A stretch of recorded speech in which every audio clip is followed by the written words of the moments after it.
Hello and welcome everyone, welcome to GATE वाला। चलिए आज का सेशन स्टार्ट करते हैं। तो आज हम डिस्कशन करने वाले हैं एक ऐसे टॉपिक के बारे में जो शायद हमें आज तक कभी समझ में नहीं आया, है ना। जब से हम शायद मेरे ख्याल से फर्स्ट सेकंड क्लास में होंगे तब से ये टॉपिक पढ़ रहे हैं ना, प्रोबेबिलिटी। हर बार इसी उम्मीद से ये टॉपिक स्टार्ट करते हैं कि भाई इस बार बहुत अच्छे से समझ लेंगे और सारे क्वेश्चन प्रोबेबिलिटी के लगाएंगे। बट जैसे जैसे प्रोबेबिलिटी का डिस्कशन आगे बढ़ता जाता है, लास्ट में नतीजा वही रहता है कि प्रोबेबिलिटी को सीखने की प्रोबेबिलिटी जीरो आ जाती है या नहीं। पहले तो ये बताओ।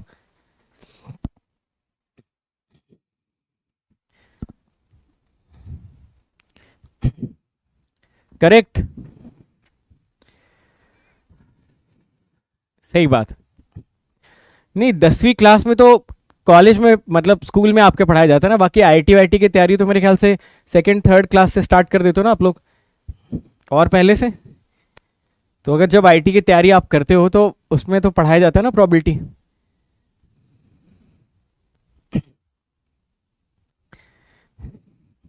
यस, तो आप पूछ बोलोगे कि सर आपको हमारे दिल की बात कैसे पता लग जाती है। क्योंकि भाई सास भी कभी बहू थी और टीचर भी कभी स्टूडेंट था, समझे। तो जाहिर सी बात है जो आपके पेन पॉइंट्स हैं वो कभी ना कभी मेरे भी पेन पॉइंट्स रहे होंगे। तो उस वजह से मुझे समझ आ जाता है कि हाँ आप शायद सेम प्रॉब्लम फेस कर रहे होगे, है ना। चलिए, तो सबसे पहले बताओ क्या हाल चाल है आप सभी लोगों का। अच्छी तरीके से पढ़ाई लिखाई कर रहे हो कि नहीं। डिफरेंशियल इक्वेशन कुछ समझ में आया जिन लोगों ने पढ़ा। अच्छा, प्रोबेबिलिटी वाला जो टॉपिक है, ये प्रोबेबिलिटी वाला टॉपिक मेरे ख्याल से सारी ब्रांचेस में ऑलमोस्ट कॉमन है, तो सभी लोग इसको कर सकते हैं। ठीक है, प्रोबेबिलिटी के बाद रैंडम वेरिएबल भी पढ़ाया जाएगा, तो कोई दिक्कत वाली बात नहीं है, टेंशन नहीं लेना है। ठीक है, ओके। आज यार मेरा एक्चुअली मेरा हर थर्सडे हॉस्पिटल में अपॉइंटमेंट होता है ना, तो डॉक्टर को ही शायद पता लग गया कि इसकी 4 बजे क्लास होती है ना, तो वो आता ही 4 बजे। उसको मैंने 2-3 बार बोला कि सर मेरी 4 बजे क्लास होती है, थोड़ा पहले आप आ जाया करो। ठीक है, बाकी दिन वो 2 बजे आ जाता है या 1 बजे आ जाता है। थर्सडे वाले दिन वो 4 ही बजे आता है। इस वजह से लास्ट थर्सडे भी क्लास आपकी 5 बजे हुई थी, आज भी हम लोगों ने 5 बजे सेशन स्टार्ट किया। ठीक है, चलिए कोई बात नहीं। तो सबसे पहले तो प्रोबेबिलिटी का मतलब क्या है, ठीक है। मैं आपको समझाने की कोशिश करता हूँ प्रोबेबिलिटी का मतलब क्या है। देखिए, प्रोबेबिलिटी वाला जो चैप्टर होता है, जो प्रोबेबिलिटी वाला टॉपिक होता है ना, प्रोबेबिलिटी वाला टॉपिक डिपेंड करता है कि आप कौन से एग्जाम के लिए पढ़ रहे हो। जैसे मान लो अगर आप मुझसे पूछोगे कि सर मैं 10वीं क्लास के लिए प्रोबेबिलिटी पढ़ना चाहता हूँ, तो आसान है या मुश्किल है, मैं बोलूँगा भाई बहुत आसान है। आप बोलोगे सर मैं 12वीं क्लास के लिए प्रोबेबिलिटी पढ़ना चाहता हूँ अपने बोर्ड्स के लिए, तो बताओ आसान है या बहुत मुश्किल है। तो मैं बोलूँगा कि यार बहुत आसान है, एनसीईआरटी करके चले जाओ, काम चल जाएगा। बट अगर आप मुझसे पूछोगे सर आईआईटी जेई के लिए हम प्रोबेबिलिटी पढ़ के जा सकते हैं क्या, तो मैं बोलूँगा भाई वो मुश्किल है, वो सच में मुश्किल है। और उसके लिए वाकई में आपके पास 6th 7th 8th सेंस होना चाहिए, जिससे कि आप क्वेश्चंस को बहुत आसानी से पिकअप कर पाओ, जल्दी से रीड करके समझ पाओ क्या करना है।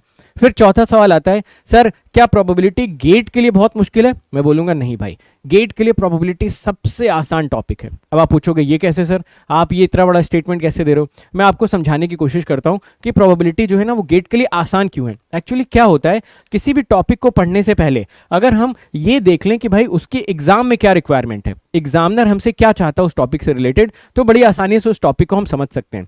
उदाहरण के तौर पे मैं आपके लिए एक सिंपल सा फ्लो चार्ट लेके आया हूँ। ठीक है, ये सिंपल सा फ्लो चार्ट जब आप देख लोगे ना, तो आपको बड़ा कॉन्फिडेंस आ जाएगा कि सर अच्छा इतना आसान है प्रोबेबिलिटी पढ़ना। देखिए, अगर मैं सिर्फ और सिर्फ गेट की बात कर रहा हूँ, ठीक है, तो मैं ये डिस्क्लेमर पहले ही दे दे रहा हूं कि गेट के लिए जो प्रोबेबिलिटी में क्वेश्चंस पूछे जाते हैं वो कहां कहां से क्वेश्चंस पूछे जाते हैं, जरा ध्यान दीजिए। प्रोबेबिलिटी पे जो गेट में क्वेश्चंस पूछे जाते हैं ना, सबसे पहले तो कीवर्ड बेस्ड क्वेश्चंस पूछे जाते हैं। कीवर्ड बेस्ड क्वेश्चंस का मतलब क्या होता है, जैसे उसने आपको एक क्वेश्चन दे दिया, ऑप्शंस में दे दिया events A and B are mutually exclusive. उसने ऑप्शन में दे दिया events A and B are mutually exhaustive. उसने ऑप्शन में दे दिया events A B C are independent. तो ये जो कीवर्ड बेस्ड क्वेश्चंस होते हैं ना, ये सबसे आसान क्वेश्चंस होते हैं। इनकी सबसे पहले हम लोग मेथडोलॉजी डेवलप करेंगे, समझे बात को मेरी।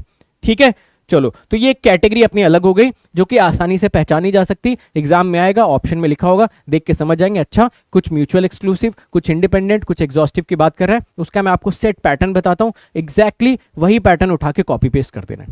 साथ के साथ कीवर्ड बेस्ड क्वेश्चंस में और सर क्या क्या पूछे जा सकते हैं। कीवर्ड बेस्ड क्वेश्चंस में ऐसा भी कुछ कभी पूछा जाता है, exactly one of these two events occur, neither of A और बी अकर। तो ये तो सारे कीवर्ड्स हैं, इन कीवर्ड्स के रिलेटेड हम फॉर्मूलेस देख लेंगे और सीधा उठा के चिपका देंगे। यानी कि ये पूरा का पूरा फॉर्मूला बेस्ड है, इसमें कोई प्रोबेबिलिटी का लॉजिक यूज नहीं होगा। सिंपली फॉर्मूला याद है, आंसर निकाल लोगे, नहीं याद है नहीं निकाल पाओगे, चलेगा, चल जाएगा।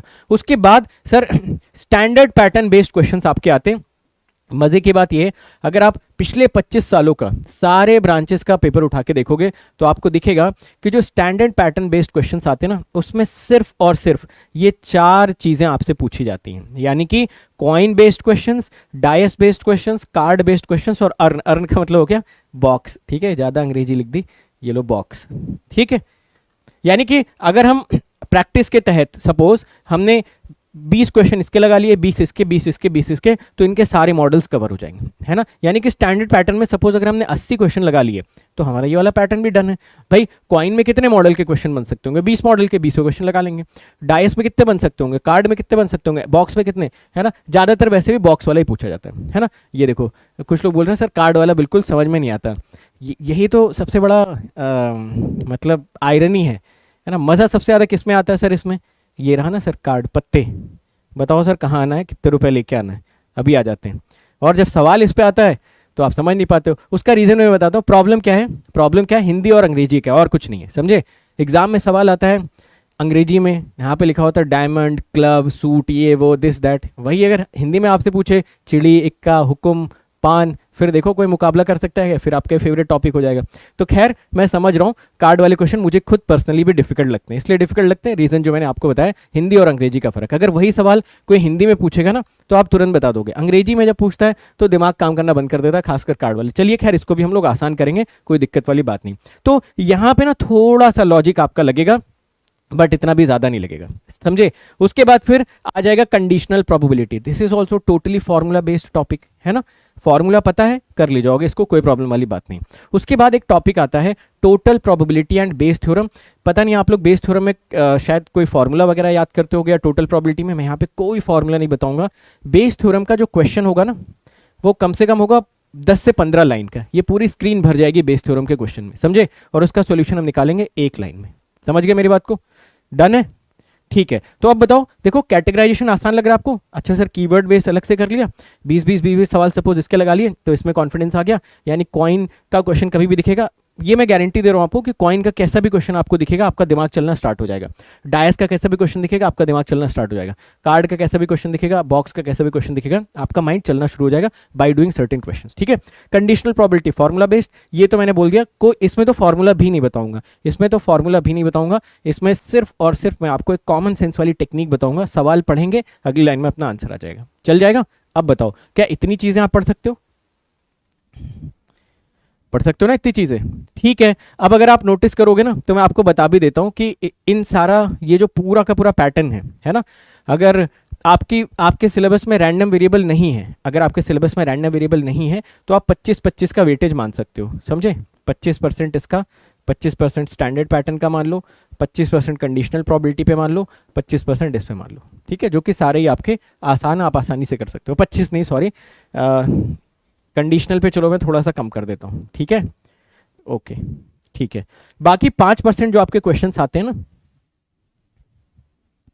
वो इस पे आते हैं डिफरेंट वेरिएशंस।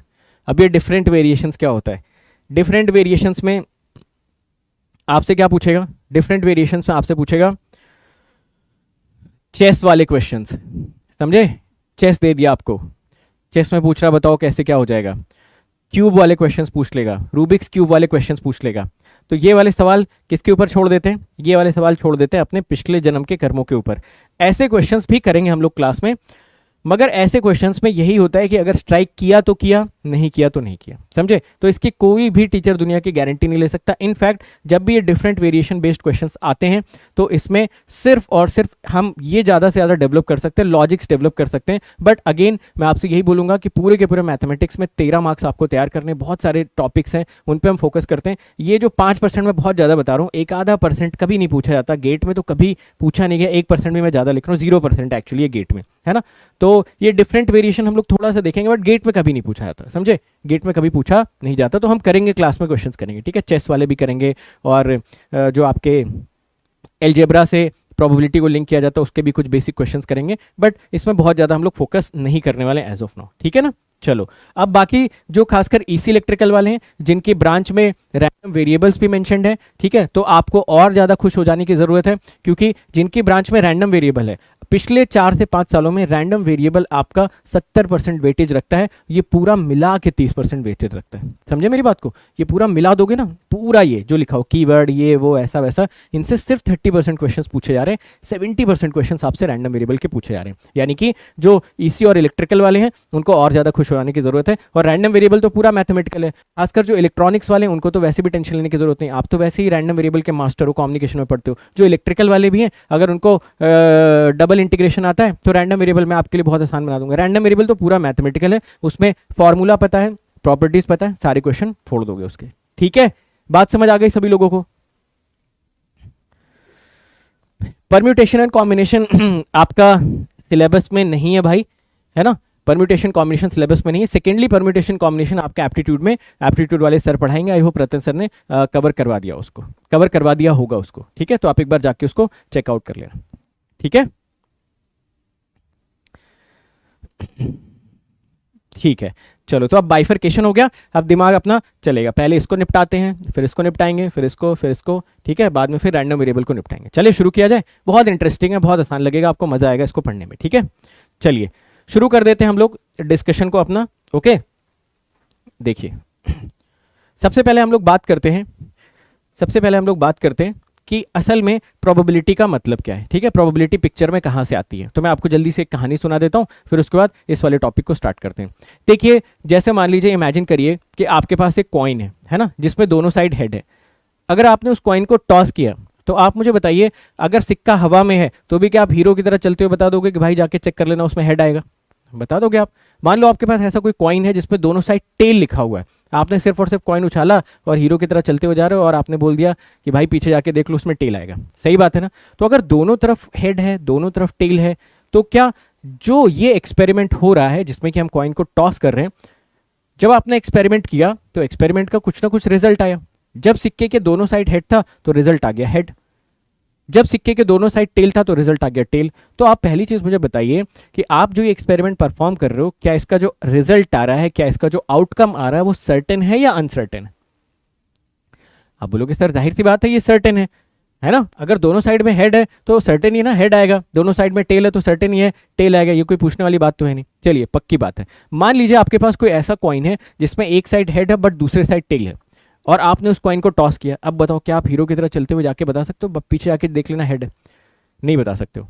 बट क्या अभी भी आप हीरो की तरह चलते हुए जाके ये बता सकते हो कि भाई जाके देख लेना जो भी आया होगा उसकी प्रोबेबिलिटी 0.5 होगी, चाहे हेड आया होगा चाहे टेल आया होगा उसकी प्रोबेबिलिटी 1.5 होगी। यानी प्रोबेबिलिटी वर्ड आपने क्यों यूज किया, क्योंकि आपको पता था भाई जो आउटकम है, जो रिजल्ट है वो सर्टेन नहीं है। तो ऐसे सारे के सारे एक्सपेरिमेंट्स जिनका रिजल्ट, जिनका आउटकम सर्टेन नहीं होता है उनको रैंडम एक्सपेरिमेंट बोला जाता है। समझे, दुनिया भर में जितने भी एक्सपेरिमेंट्स हैं, अगर मान लीजिए कि उनका जो आउटकम आ रहा है, उनका जो रिजल्ट आ रहा है वो सर्टेन नहीं है, तो आप उनको रैंडम एक्सपेरिमेंट बोल सकते हो। समझे मेरी बात को, ठीक है। जैसे रोलिंग ऑफ अ डायस, एक फेयर डायस को आप रोल करोगे तो आपको पता नहीं है कि 1 आएगा 2 आएगा 6 आएगा, बट हाँ ये पक्की बात है कि जो भी आएगा उसकी प्रोबेबिलिटी 1/6 होगी, है ना। आपके पास 52 पत्ते हैं, 52 पत्ते में से आप एक पत्ता निकालोगे तो आपको ये तो नहीं पता कि कौन सा पत्ता निकलेगा, बट हाँ ये पक्की बात है जो भी पत्ता निकलेगा उसकी प्रोबेबिलिटी 1/52 होगी।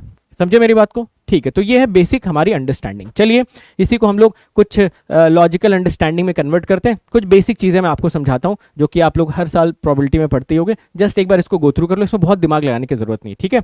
सपोज मैं ऐसा बोलता हूँ that 2 coins are tossed simultaneously, तो मुझे बताइए क्या मैं इसको रैंडम एक्सपेरिमेंट बोल सकता हूँ। आप बोलोगे सर बिल्कुल बोल सकते हो, देखो ना आप जब भी 2 कॉइन टॉस करोगे तो आपको थोड़ी पता आएगा कि 2 कॉइन्स में क्या कॉम्बिनेशन बनेगा, है ना। तो मैंने एक रैंडम एक्सपेरिमेंट चूज किया, 2 कॉइन्स आर टॉस्ड साइमल्टेनियसली, है ना। तो बताइए क्या मैं इसका सैंपल स्पेस जो है वो ऐसे लिख सकता था। अब आप पूछोगे सर सैंपल स्पेस क्या होता है। देखिए सैंपल स्पेस एक्चुअली में आपके जो भी आउटकम्स आ रहे हैं, जो भी रिजल्ट आ रहे हैं, अगर उसको मैं सेट फॉर्म में लिख देता हूँ, सेट का मतलब सेट थ्योरी वाला, जो ये कर्ली ब्रैकेट लगा के लिखते हैं ना, तो जब भी आप 2 कॉइन्स को टॉस करोगे तो 2 टेल आ सकते हैं, टेल फॉलोड बाय हेड आएगा, head followed by tail, head followed by head. तो ये सारे के सारे रिजल्ट आए, रिजल्ट को मैं टेक्निकली आउटकम बोल देता हूँ, और इसी को जैसे मैंने सेट के फॉर्म में लिखा ये सैंपल स्पेस कहलाने लगा। समझे मेरी बात को, है ना।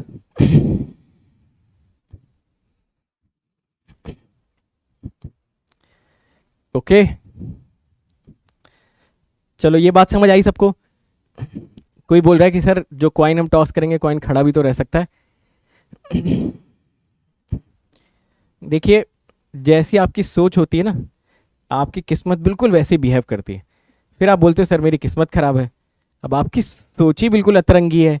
अब दुनिया, आदमी सोचता है यार मैं गेट में अच्छी रैंक लेके आऊँगा, कोई सोचता है चलो अच्छी रैंक नहीं आएगी थोड़ी ख़राब रैंक आएगी। आप बैठ के ये सोच रहे हो कि भाई गेट में क्या ऐसा हो सकता है कि -100 नंबर आ जाए किसी के।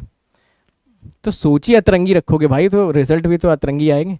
ठीक है, तो हमेशा अच्छी सोच रखिए। जब भी आप सिक्का उछालेंगे तो अपने आप को समझाइए, संतुष्ट करिए कि भाई कुछ ना कुछ आएगा, हेड या तो टेल। ओके, चलो, बिल्कुल सिक्का खड़ा रह सकता है, इसमें कोई डाउट ही नहीं है। बट हम ऐसा क्यों सोचेंगे भाई। ठीक है, चलो अब देखो मैं क्या कर रहा हूँ, इसको वेन डायग्राम के फॉर्म में रिप्रेजेंट कर रहा हूँ। देखिए क्या ये मैंने ठीक रिप्रेजेंटेशन करा वेन डायग्राम का। ये देखिए एक बड़ा सा बॉक्स बना दिया है ना। ये बड़े से बॉक्स को मैंने बोल दिया सैंपल स्पेस। इसको देखो मैंने यहाँ पे एस का नाम लिखा हुआ, अगर आप लोग नोटिस कर पा रहे हो तो, है ना। देखो इसको बोल दिया सैंपल स्पेस, चलेगा। अब इसमें ये जो आपको दिख रहा है ना, ये λ1, λ2, λ3, λ4, ये सारे हो गए सैंपल पॉइंट्स। तो देखो सैंपल पॉइंट्स हमने अलग अलग मेंशन कर दिए, λ1, λ1, λ2, λ3, λ4, λ5 ऐसे करके, है ना। तो ये सारे के सारे आपके क्या हो गए, सैंपल पॉइंट्स। ठीक है, अगर आप बहुत सारे सैंपल पॉइंट्स को कंबाइन कर ले रहे हो तो उनको हम लोग बोलते हैं इवेंट्स। तो जो सबसेट ऑफ सैंपल स्पेस होता है उसको इवेंट बोला जाता है। ये सब आपको डेफिनेशन याद करने की बिल्कुल जरूरत नहीं, बस सुन लो कि जो सैंपल स्पेस का इसका जो सबसेट होता है वो आपका इवेंट होता है। यानी अगर मैं सिर्फ और सिर्फ एक सेट बनाऊं टेल हेड, तो वो हमारा एक इवेंट कहलाएगा। ठीक है, इतनी बात सबको क्लियर है बेसिक, कि कोई भी रैंडम एक्सपेरिमेंट हम परफॉर्म कर सकते हैं, बिल्कुल कर सकते हैं। क्या उसका सैंपल स्पेस बना सकते हैं, बिल्कुल बना सकते हैं। क्या उसमें इंडिविजुअली सैंपल पॉइंट्स को आइडेंटिफाई कर सकते हैं, बिल्कुल आइडेंटिफाई कर सकते हैं। क्या उसको वेन डायग्राम में मैप करके दिखा सकते हैं, बिल्कुल दिखाया जा सकता है वेन डायग्राम में मैप करके। वेन डायग्राम में अगर जब भी हम मैप करेंगे तो क्या उन सारे ही केसेस में अगर कोई भी सेट हमारे सैंपल स्पेस का सबसेट बन रहा होगा तो उसको इवेंट का नाम दे देंगे, एब्सोल्युटली, है ना। तो धीरे धीरे ये नॉमेनक्लेचर्स हमें अच्छी तरीके से समझ में आ जाएंगे, कोई भी इसमें दिक्कत वाली बात नहीं है। ठीक है, चलिए अब एक आपके सामने मैं पिक्चर रखता हूं और आप मुझे खुद से बताने की कोशिश करिएगा। जैसे मान लो आपके सामने ये एक वेन डायग्राम दिख रहा है, दिख रहा है सभी लोगों को एक वेन डायग्राम। आई थिंक सभी लोगों को एक वेन डायग्राम दिख रहा होगा। ठीक है, इस वेन डायग्राम में मैंने 3 इवेंट्स शो कर रखे हैं। एक इवेंट ए है, एक इवेंट बी है, एक इवेंट सी है। समझाने के लिए अगर मैं आपको समझाऊं, सपोज आपने एक कॉइन को टॉस किया, सॉरी आपने एक डायस को रोल किया। अगर आपने डायस को रोल किया तो अगर मैं एक इवेंट ए को ऐसा बोलता हूं, समझते जाओ ध्यान से, एक बार में ही सारी चीजें हमको समझ में आनी चाहिए। सपोज मैंने ए को मेंशन किया that A is representing even faces. तो बताना ये जो ए वाला इवेंट होगा क्या इसमें 2, 4, 6 आ जाएंगे, ऐसे समझो, है ना। फिर हमने एक डायस को रोल किया और हमने एक दूसरा इवेंट बनाया जिसमें हमने बोला ऑड फेसेस। मतलब जब भी आप अपने डायस को रोल करो तो आपको यहाँ पे ऑड फेसेस देखने को मिले, तो क्या आपको 135 देखने को मिलेगा? आई थिंक यस, है ना। सिमिलरली अगर मैं एक इवेंट सी बनाता हूँ जिसमें मैं बोल देता हूँ कि भाई इसके जो फेसेस आने चाहिए ना वो सिर्फ और सिर्फ प्राइम होने चाहिए, प्राइम नंबर्स होने चाहिए। तो प्राइम फेसेस कौन कौन से हो जाएंगे? 2, 3, 5, है ना। ठीक है, ऐसा मैं आपको एग्जांपल बता रहा हूँ। तो मैंने एक एक्सपेरिमेंट परफॉर्म किया जिसके सैंपल स्पेस था, बट उस सैंपल स्पेस से मैंने क्या किया, कुछ इवेंट्स बना लिए। मैंने अभी अभी आपको समझाया कि जो आपका सैंपल स्पेस का सब सेट होता है उसी को हम लोग क्या बोल देते हैं, इवेंट। यानी कि अगर मैं यहाँ पे एक सैंपल स्पेस बनाता that a dice is rolled, तो क्या यहाँ पे 1, 2, 3, 4, 5, 6 देखने को मिलता? मुझे बताना। आप बोलोगे बिल्कुल, है ना। मैंने एक डायस को रोल कर दिया तो ये तो सैंपल स्पेस हो गया, 1, 2, 3, 4, 5, 6। बट अब अगर मैं यहां से इवेंट बनाने की कोशिश कर रहा हूं कि भाई ए जो है ना एक ऐसा इवेंट है जो इवन फेसेस को रिप्रेजेंट कर रहा है, तो बताओ क्या ये वाला इवेंट इसका सबसेट है? बिल्कुल। क्या ये भी इसका सबसेट है? क्या ये भी इसका सबसेट है? एब्सोल्युटली, है ना। तो इस एग्जांपल के थ्रू हमें सैंपल स्पेस और इवेंट के बीच में बहुत क्लैरिटी मिल जानी चाहिए। अच्छा, सैंपल स्पेस का मतलब हो गया एक्सपेरिमेंट परफॉर्म करके सारे आउटकम इकट्ठा करके रख लिए। इवेंट्स का मतलब उसी के subset, depending upon the definition. जैसे यहाँ पे definition even faces, odd faces, prime faces. समझे मेरी बात को? ठीक है, तो आप मुझे बताइए क्या हम एक ऐसा रिप्रेजेंटेशन इसका बना सकते थे कि भाई एक इवेंट ए हो गया, एक बी हो गया, एक सी हो गया, है ना। जैसे आप ये इवेंट बनाओगे, क्या हम इमीडिएटली बताइए ऐसा लिख सकते थे कि जो भी ए का इवेंट होगा उसकी प्रोबेबिलिटी 0 से 1 के बीच में होगी, बी के भी 0 से 1 के बीच में और सी की भी 0 के 1 के बीच में? यानी अगर कभी भी हमें कोई वेन डायग्राम मिलता है, उस वेन डायग्राम में अगर हमें कभी भी कोई सर्कल दिख जाता है, तो क्या उस सर्कल की प्रोबेबिलिटी हमेशा 0 से 1 के बीच में रहेगी? बताइए। बेसिक बेसिक ऑब्जर्वेशन हम लोग डिस्कस कर रहे हैं यार, बहुत ज़्यादा इंपॉर्टेंट है, ठीक है। स्टार्टिंग के आपको 20-25 मिनट्स थोड़ा गौर से सुनने की ज़रूरत है, उसके बाद एक बार आप टर्मिनोलॉजीज पिकअप कर लेंगे ना, फिर मुझे नहीं लगता कि इसमें बहुत ज़्यादा कोई दिक्कत आने वाली है, खासकर तब जबकि हम इसको बहुत अच्छे से कैटेगराइज करके पढ़ रहे हैं, है ना। बोलो भाई।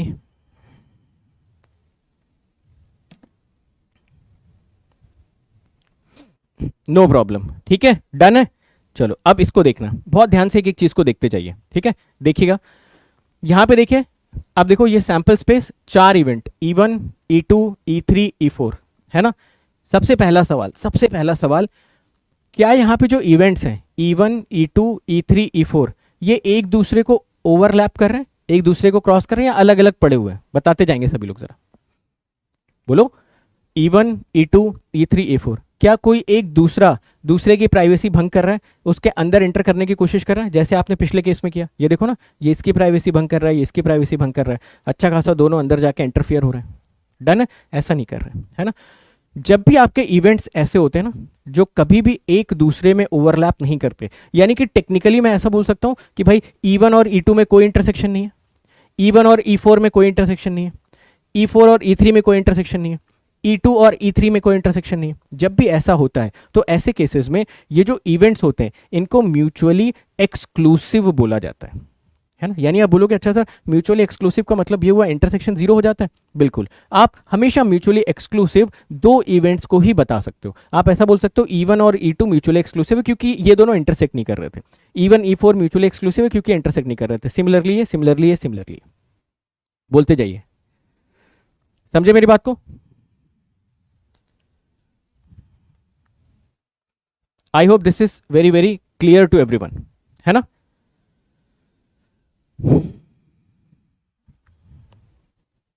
चलो अब ध्यान से सुनिएगा मेरी बात को, ध्यान से सुनिएगा।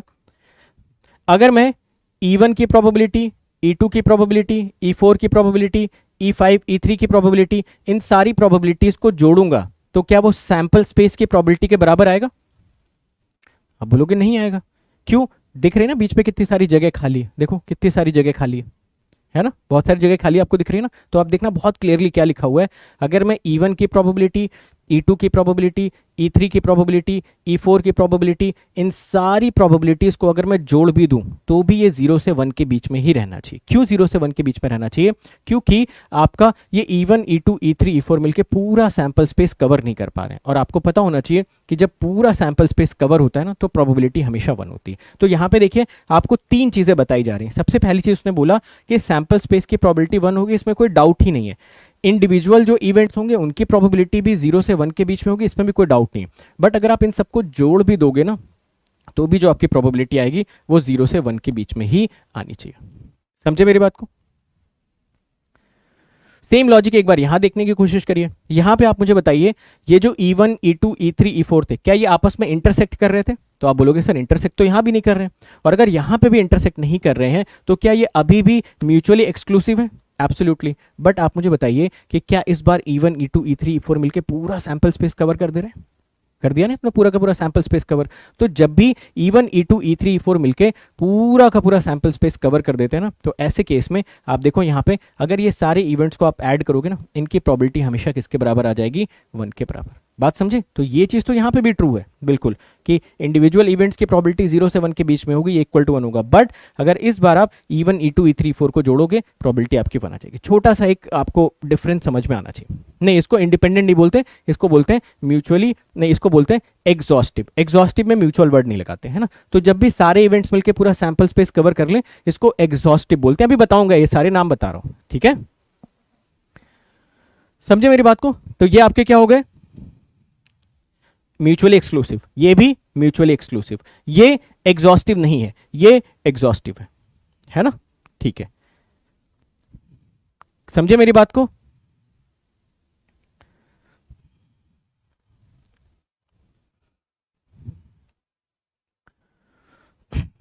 ठीक है, ये अभी अभी हेडिंग डाल के भी पढ़ेंगे, अभी बस एक बेसिक सी फिलॉसफी हम लोग बिल्डअप कर रहे हैं, ठीक है।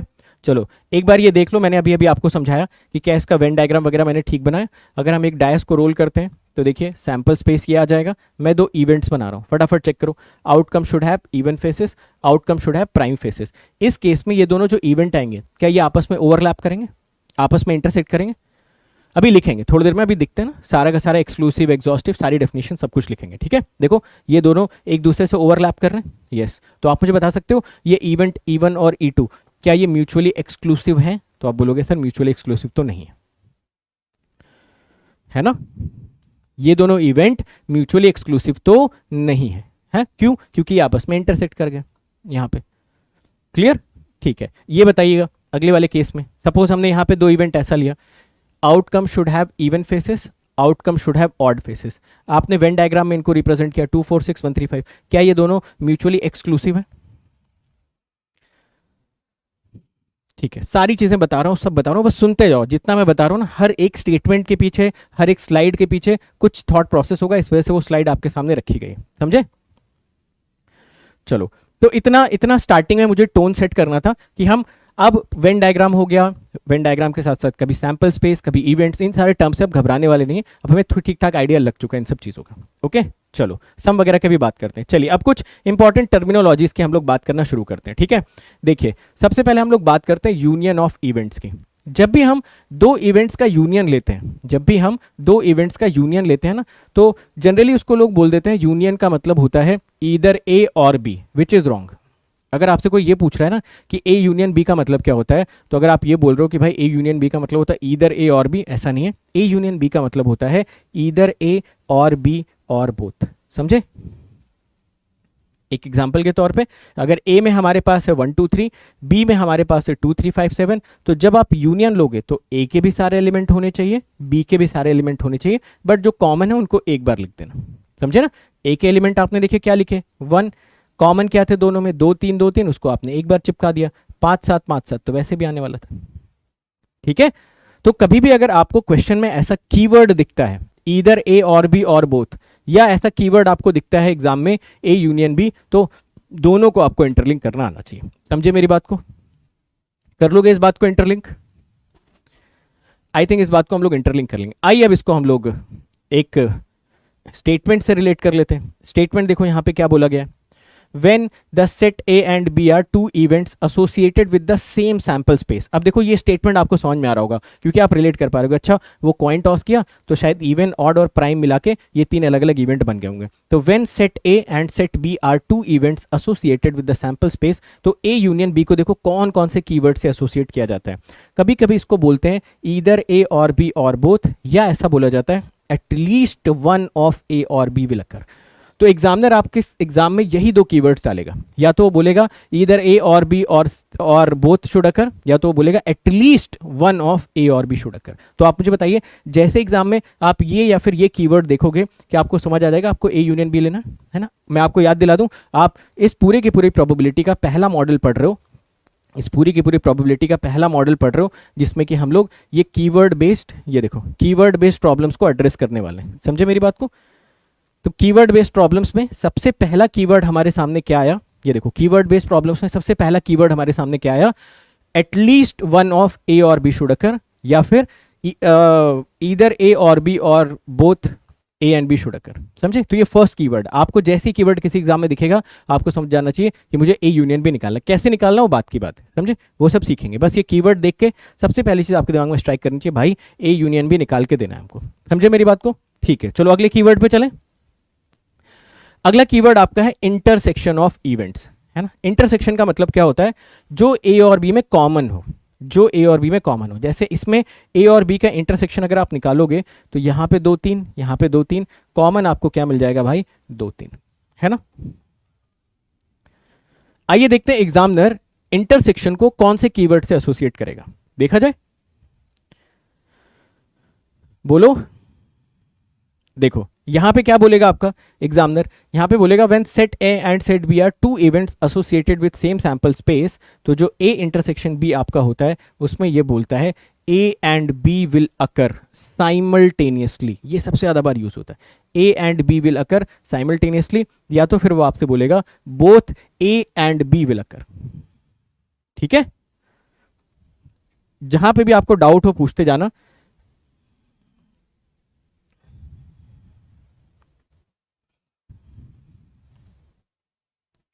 डन है, आगे बढ़े।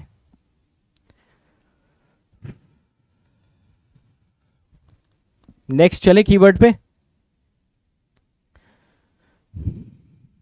चलो बताओ इसमें आपको क्या करना चाहिए इस केस में। इसका मतलब क्या है ये बताइए। केस वन जो यहां पे लिखा हुआ ना, what is the meaning of case one? बोलो। एटलीस्ट वन ऑफ ए और बी शुड अकर, इधर ए और बी और बोथ शुड अकर। जल्दी से बता दो। यूनियन। ठीक है, इसका फॉर्मूला लिखो। अगर आपसे कभी भी पूछा जाता है what is probability of A union B, आपको लिखना है P A plus P B minus P A intersection B. ठीक है, कोई दिक्कत तो नहीं है किसी को? तो ये आज की क्लास का पहला फॉर्मूला। मैंने बताया ना, कीवर्ड बेस्ड क्वेश्चंस में बस फॉर्मूला पता होना चाहिए, नथिंग एल्स इज नीडेड। कुछ भी इसके अलावा इसमें नीड नहीं है। डन हो गया, आगे बढ़ सकते हैं।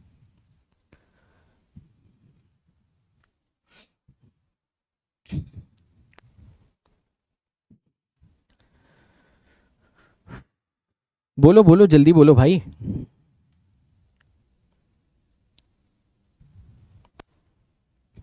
चलो सेकंड केस पे आ जाओ।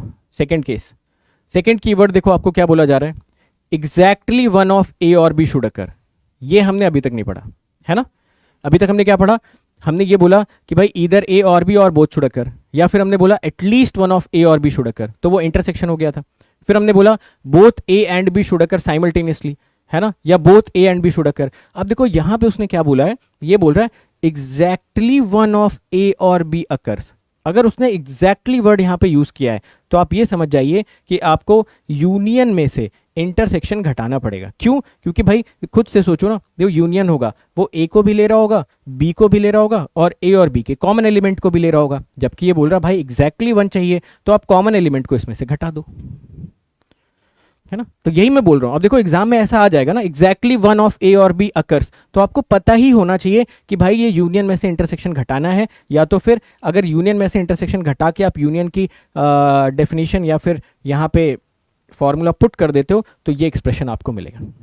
ठीक है, इसलिए मैं बोल रहा हूँ केयरफुली सारी बातें सुनते जाइए। ओके, इंटरसेक्शन का मतलब होता है both A and B should occur simultaneously. बिल्कुल सही बात है, उसमें मुझे कोई डाउट ही नहीं है ना। बट ये थोड़ी बोल रहा है बोथ, ये तो बोल रहा है एग्जैक्टली वन ऑफ। तो एग्जाम में यही लिखा होगा एग्जैक्टली वन ऑफ ए और बी शुड अकर।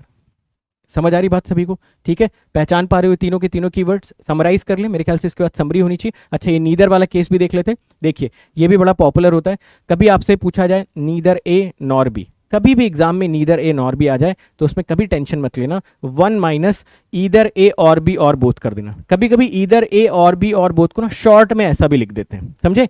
तो अगर कहीं ऐसा लिखा हो ना ईदर ए और बी, तो वो अंडरस्टूड होता है कि ईदर ए और बी और बोथ। ठीक है, कई बार ऐसा नहीं लिखते, ये बोथ नहीं लिखते बहुत बार, तो वो अंडरस्टूड होता है कि वो सेम ही चीज यहाँ पे मेंशन करी जा रही। समझ गए? ये आपको कैलकुलेट करना आता है ये यूनियन, है ना, इधर ए और बी, तो फिर कोई टेंशन लेने वाली बात है नहीं। कभी भी ऐसा पूछा जाए आप यूनियन वाली कैलकुलेशन करके वन में से घटा दो, कोई दिक्कत आने वाली नहीं। क्लियर है बात यहां तक?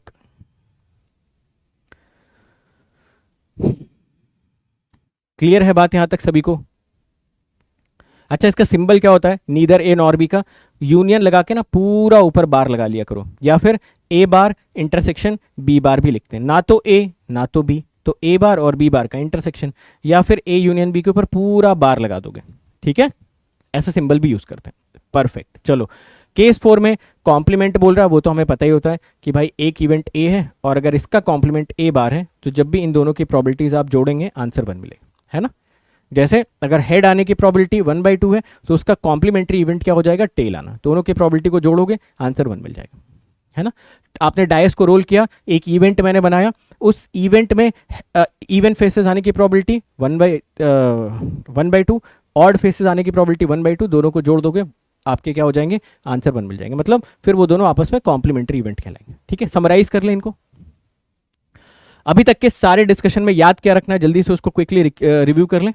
आ जाओ, देखो याद क्या करना है आपको। ठीक है, याद क्या करना है, समरी। एक बार फटाफट सारी समरी देखते जाएंगे और कंफर्म करते हैं। इसलिए मैं समरी भी लेके आ रहा हूं कि आपके दिमाग में आज की क्लास में खत्म हो जाए ये पूरा का पूरा डिस्कशन। देखो समरी नंबर 1 चेक करो, एटलीस्ट वन ऑफ ए और B occurs, or either A और बी और बोथ अकर्स।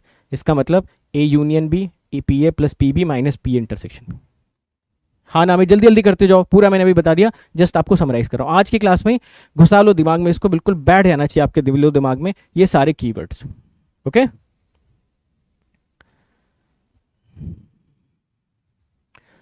नेक्स्ट समरी देखिए, एग्जैक्टली वाले को देखना भाई, ये बड़ा इंपॉर्टेंट है। ठीक है, ये बहुत इंपॉर्टेंट है, मोस्ट इंपॉर्टेंट एग्जैक्टली को डालता हूं क्योंकि यहां पे बहुत चांसेस होते हैं आप गलती करोगे। एग्जैक्टली को जनरली लोग इंटरसेक्शन लेके सॉल्व करते हैं, विच इज रॉन्ग, है ना।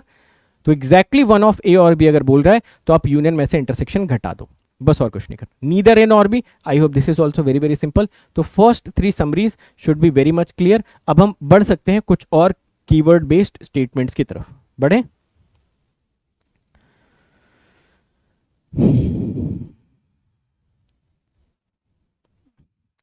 ठीक है, अब देखिए इसके बाद वाले जो केसेस मैं डिस्कस कर रहा हूं, है ना, केस 1 हमने डिस्कस कर लिया, केस 2 डिस्कस कर लिया, केस 3 डिस्कस कर लिया, केस 4 डिस्कस कर लिया।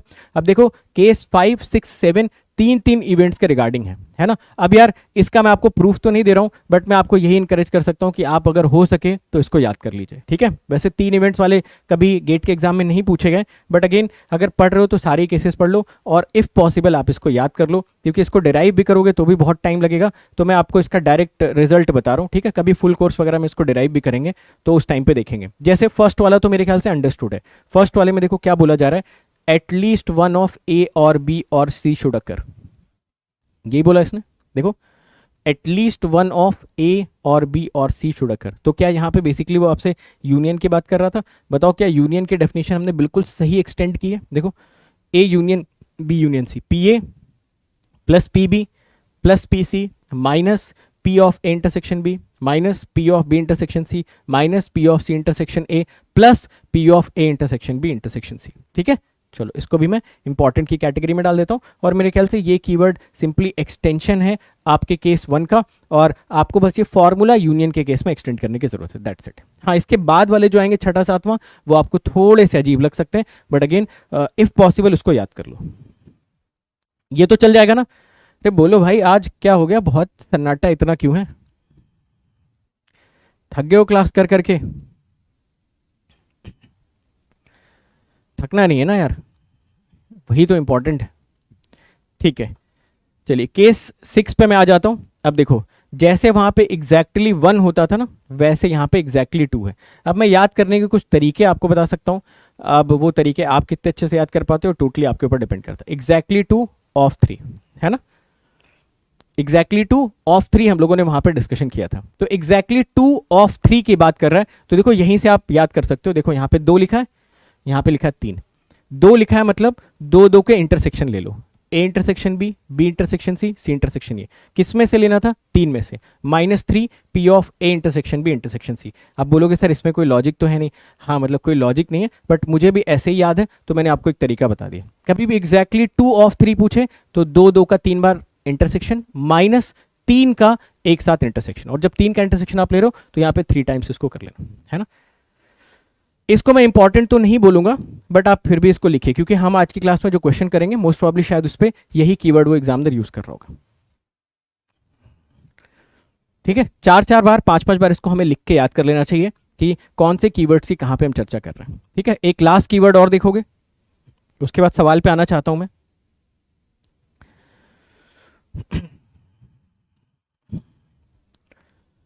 ठीक है, इसमें तो कोई दिक्कत नहीं है किसी को, एग्जैक्टली 2 वाले पे।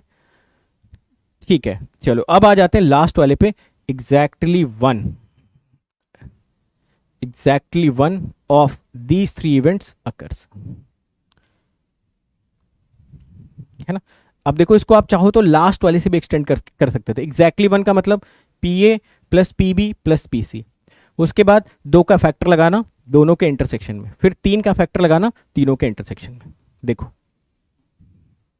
ठीक है, तो मैं एक बार आपको ब्लैंक स्लाइड्स पे भी ये तीनों लिख के दिखाता हूँ सो दैट आपको थोड़ा सा और ये रिकॉल हो पाए, फिर मैं क्वेश्चंस पे आता हूँ। अगर आपको ये 7 कीवर्ड याद है, अगर आपको ये 7 केसेस के कीवर्ड याद है, कीवर्ड बेस्ड क्वेश्चंस आपके खत्म हो गए। ठीक है, आसान है पहला मॉडल। ठीक है, 6 और 7 मैं आपको खुद लिख के भी दिखाता हूं सो दैट एक बार आप मुझे लिखते हुए देखोगे ना तो आपको थोड़ा और आइडिया लग जाएगा कि मैं कैसे इसमें सोच रहा हूं और आपको कैसे इसमें सोचना चाहिए। समझे? चलो एक बार मैं जल्दी से ना ये सारे केसेस आपको मैं रिव्यू करवा देता हूँ, केस 1 से जहां से हमने स्टार्ट किया था। ये देखो जल्दी जल्दी एक बार देखते जाओ। अब इस पर नजर डालना, केस 1 क्या है। केस 1 एटलीस्ट वाला, ए यूनियन। 2 वाले में तो मुझे लगता है कोई दिक्कत नहीं है ना, 2 वाले में तो कोई दिक्कत नहीं। केस 2 एग्जैक्टली में आपको पता है यूनियन में से इंटरसेक्शन घटा दो, बात खत्म हो गई, कोई प्रॉब्लम वाली बात नहीं। केस 3 में नीदर वाली बात थी, केस 4 में कॉम्प्लीमेंट वाली बात थी, यहां तक तो कोई प्रॉब्लम। इनफैक्ट अगर मैं केस 5 की भी बात करूं ना तो मुझे लगता है कि केस 5 में भी आपको कोई ज़्यादा इशू था नहीं, है ना। केस 5 भी ज़्यादातर लोगों को याद होता है, जिसको नहीं याद है वो याद कर लो भाई। A union B union C, P A plus P B plus P C minus P of A intersection B intersection C, C intersection B intersection C plus P of A intersection B intersection C. ठीक है, छठे और सातवें में थोड़ी सी आपको मेहनत करने की जरूरत है, उसके लिए मैंने थोड़ा बहुत आपको लॉजिक समझाने की कोशिश की है। ठीक है, चलो अब मैं एक बार आपको लिख के भी दिखा देता हूं सो दैट आप थोड़ा सा यहां पे रिकॉल कर पाए। देखिए जैसे मान लो एग्जैक्टली 2 लिखना है, इवेंट्स करवाना, हमें एग्जैक्टली पे ज्यादा फोकस करना है, out of A B C, है ना। तो देखो मुझे कैसे याद है वो मैं आपको बता देता हूँ। मैं कैसे सोचता हूँ, अच्छा एग्जैक्टली 2 करवाना है आउट ऑफ दिस 3, तो मैं ऐसे लिखूंगा ए इंटरसेक्शन बी प्लस, क्योंकि बार बार तो मैं भी डेरिवेशन नहीं कर सकता, B intersection C, C intersection A. ठीक है, okay, minus 3 times A intersection B intersection C, है ना। अब जैसे मान लो अगर मुझसे पूछ लेता कि भाई एग्जैक्टली 1 पूछ रहा है, एग्जैक्टली 1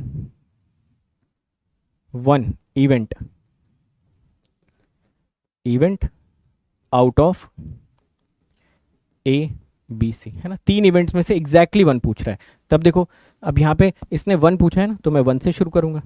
पी ए हो गया, पी बी हो गया और पी सी हो गया। एक बार एडिशन वाले सारे लिख लिए, अब सब्ट्रैक्शन वाले लिखने हैं। एक एक वाले लिख लिए, अब 2 के कॉम्बिनेशन बना देते हैं, A intersection B, A B intersection C, 2 C intersection A, है ना। ऑल्टरनेट प्लस माइनस चलता है तो यहाँ प्लस कर दिया, और फिर से एक बार A intersection B intersection C को यहाँ पे कर दिया। समझे? तो ऐसे मैंने याद किया हुआ है। अब चाहो तो आप भी ऐसे ही लॉजिक कुछ भी भिड़ा के याद कर लो, इसको याद होना चाहिए, बस ये मैटर करता है, दैट्स इट, है ना। सर अगर इसका डेरिवेशन पता होता तो तब भी याद करना पड़ता भाई, इससे अच्छा याद ही कर लो। ओके भाई साहब, चलें आगे।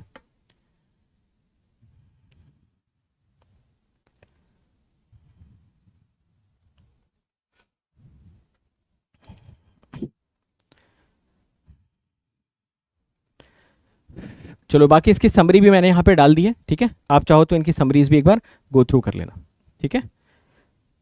ओके चलो थोड़ा सा आइडिया कंडीशनल प्रोबेबिलिटी का ले लेते हैं। कंडीशनल प्रोबेबिलिटी का सिर्फ फॉर्मूला डिस्कस करेंगे और कुछ नहीं, उसके बाद सीधा क्वेश्चंस पे आते हैं। ओके क्वेश्चंस पे आते हैं। देखिए कंडीशनल प्रोबेबिलिटी का मतलब क्या होता है, जैसे ये लिखा हुआ है ना, तो आपको इसका मतलब बताना है probability of A given that B has already been happened. कभी भी आप कंडीशनल प्रोबेबिलिटी का आंसर डायरेक्ट कैलकुलेट नहीं कर सकते हो, आपको हमेशा जॉइंट प्रोबेबिलिटी कैलकुलेट करनी पड़ेगी। जॉइंट प्रोबेबिलिटी को कभी कभी इंटरसेक्शन भी बोला जाता है ना। तो probability of A by B equal to probability of A intersection B upon P B. जाहिर सी बात है P B not equal to 0 होना चाहिए, तभी ये फॉर्मूला करेक्ट होता है।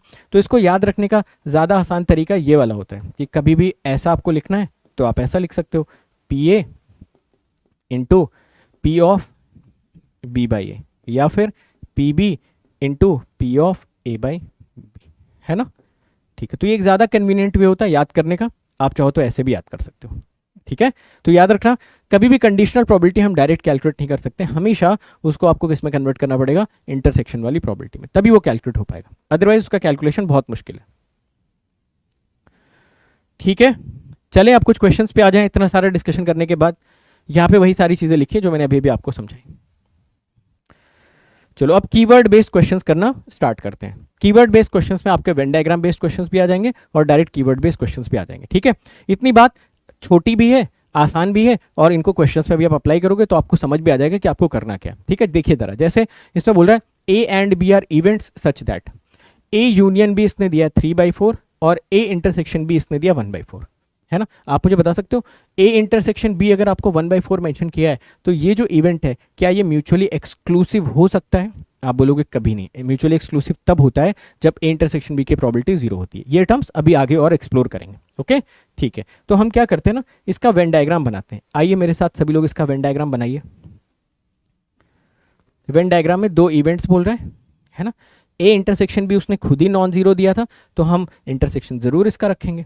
ये हमारे लिए देखिए क्या ए का काम करेगा और ये हमारे लिए क्या बी का काम करेगा। देखते जाओ, कुछ भी करने की जरूरत नहीं। चलिए, अब इसने दिया था A union B is equal to 3/4, A bar इसने दे रखा था 2/3, ए बार इंटरसेक्शन बी हमसे पूछा गया था और ए इंटरसेक्शन बी इसने 1/4 मेंशन किया था। तो एक बार यहाँ पे हम लोग दिखा लें कि हमें क्या क्या चीजें मेंशन हो रखी है। बोलिए, एक बार हम लोग शो कर लिया जाए कि कौन सी चीज का डेटा कितना दे रखा है, वो तो जरूर शो कर लेना चाहिए। चलो बताओ, देखो अलग अलग कलर से मैं शो करता हूँ और आप मुझे बताना इसके बीच का जो ये रीजन है, ये देखिए क्या इसकी प्रोबेबिलिटी एग्जामिनर ने 1/4 मेंशन की है? बोलो, A intersection B is 1/4। I hope this is clear. ये देखो ए बार ये दे रखा है 2/3। व्हाट इज ए बार? ए बार का मतलब जहां पे ए नहीं आ रहा है, जहां पे ए नहीं आ रहा है देखिए क्या वो ये रीजन है जो आपका येलो से शो किया जा रहा है ना। इस रीजन में तो सिर्फ बी है ना, ए तो कहीं नहीं आ रहा है। तो क्या इस रीजन की प्रोबेबिलिटी उसने हमें मेंशन कर दी है 2/3? आई होप यस, है ना। बाकी उसने यहां पे मेंशन किया था कि A union B is equal to 3/4। अब ए यूनियन बी का मतलब आप सभी लोगों को पता है कि भाई उसमें ए भी आ जाएगा, उसमें बी भी आ जाएगा और ए और बी में जो कॉमन होगा वो भी आ जाएगा। तो ए यूनियन बी को हम यहाँ पे शो नहीं कर रहे हैं, बट हाँ जो हमें साफ साफ दिख रहा था कि भाई ए जो नहीं है वो हमने शो कर लिया, ए इंटरसेक्शन बी को 1/4 हम लोगों ने शो कर दिया। अब पूछा क्या गया क्वेश्चन में, पूछा गया क्वेश्चन में probability of A bar intersection B. इसका मतलब आप जरा समझने की कोशिश करिए, ये आपसे क्या पूछा गया, ए बार इंटरसेक्शन बी, बताइए।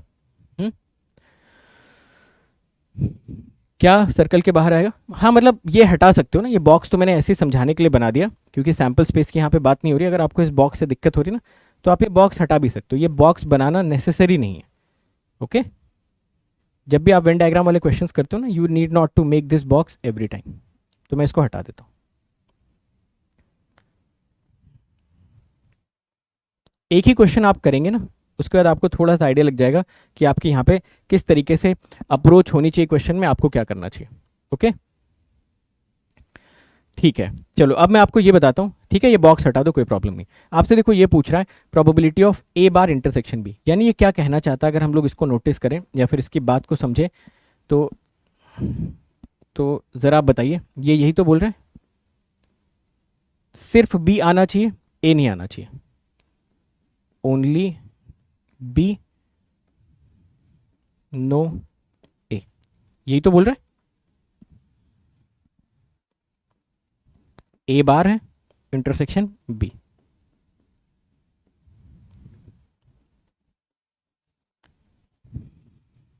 बोलो।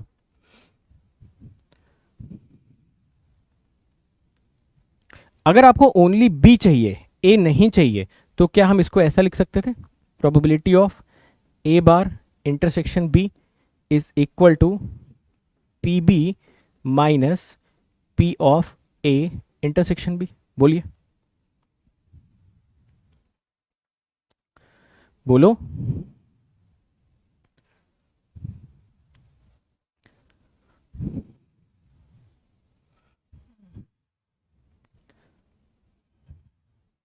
Any problem?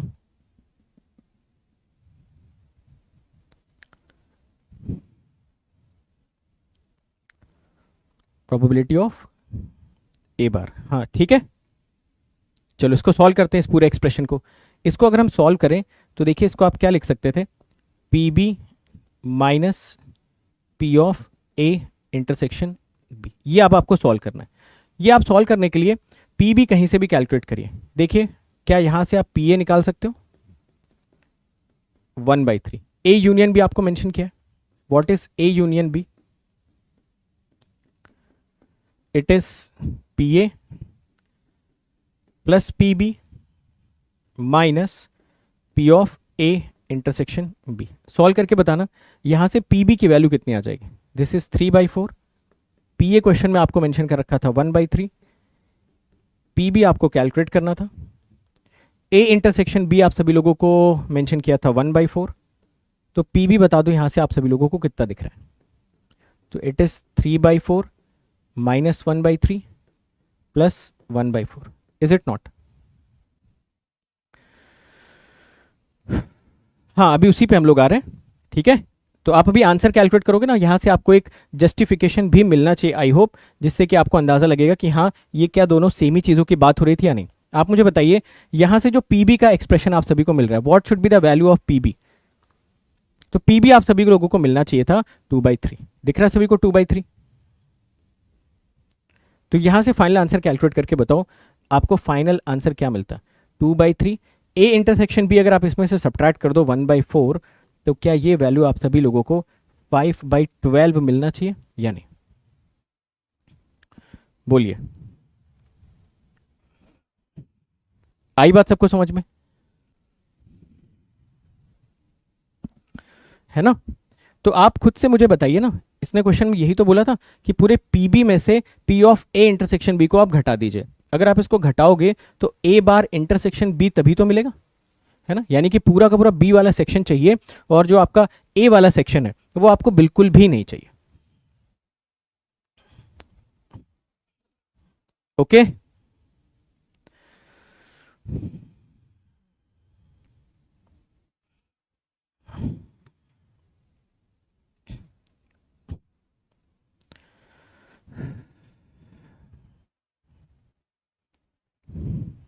आगे बात डिस्कशन को बढ़ाएं। चलो, अब यहां पे ना एक छोटा सा डाउट आ सकता है। यहां पे ना एक छोटा सा डाउट आता है। छोटा सा डाउट इसमें ये आता है, मेरी बात को ध्यान से सुनिए। पहले तो मेरे ख्याल से डिस्कशन आप सभी लोगों को क्लियर हो गया होगा कि आपको इस क्वेश्चन को कैसे अप्रोच करना है। अब यहाँ पे एक छोटा सा डाउट ये आता है जो कि किसी ने स्टार्टिंग में पूछा भी था, मैं उसी पे आने वाला था। देखिए, जैसे आपने ये बोला कि सर हमने जब ए बार इंटरसेक्शन बी किया तो हम इसमें साफ साफ ये बोल रहे हैं कि हम बी को सेलेक्ट करना चाहते हैं बट हम ए वाले सारे के सारे रीजन्स को हटा देंगे। तो सर ये पी ए बार भी तो वही रिप्रेजेंट कर रहा था, पी ए बार भी तो बोल रहा था सिर्फ और सिर्फ हम उसी रीजन को सेलेक्ट करेंगे जिसमें ए आपका मौजूद नहीं है। तो एक्चुअली क्या होता है कि जब भी हम लोग किसी एक सिंगल इवेंट की बात करते हैं तो सिंगल इवेंट में ना आपका जो सैंपल स्पेस होता है वो भी हमेशा पार्टिसिपेट करता है, समझे? तो जैसे कि आपने 2/3 यहाँ पे लिखा, एक्चुअली जो आपके 2/3 की वैल्यू आनी चाहिए थी ना, एक्चुअल में जो आपके 2/3 की वैल्यू आनी चाहिए वो ए बार का मतलब फिर इसमें ये भी आपका इंक्लूड हो जाएगा, समझे?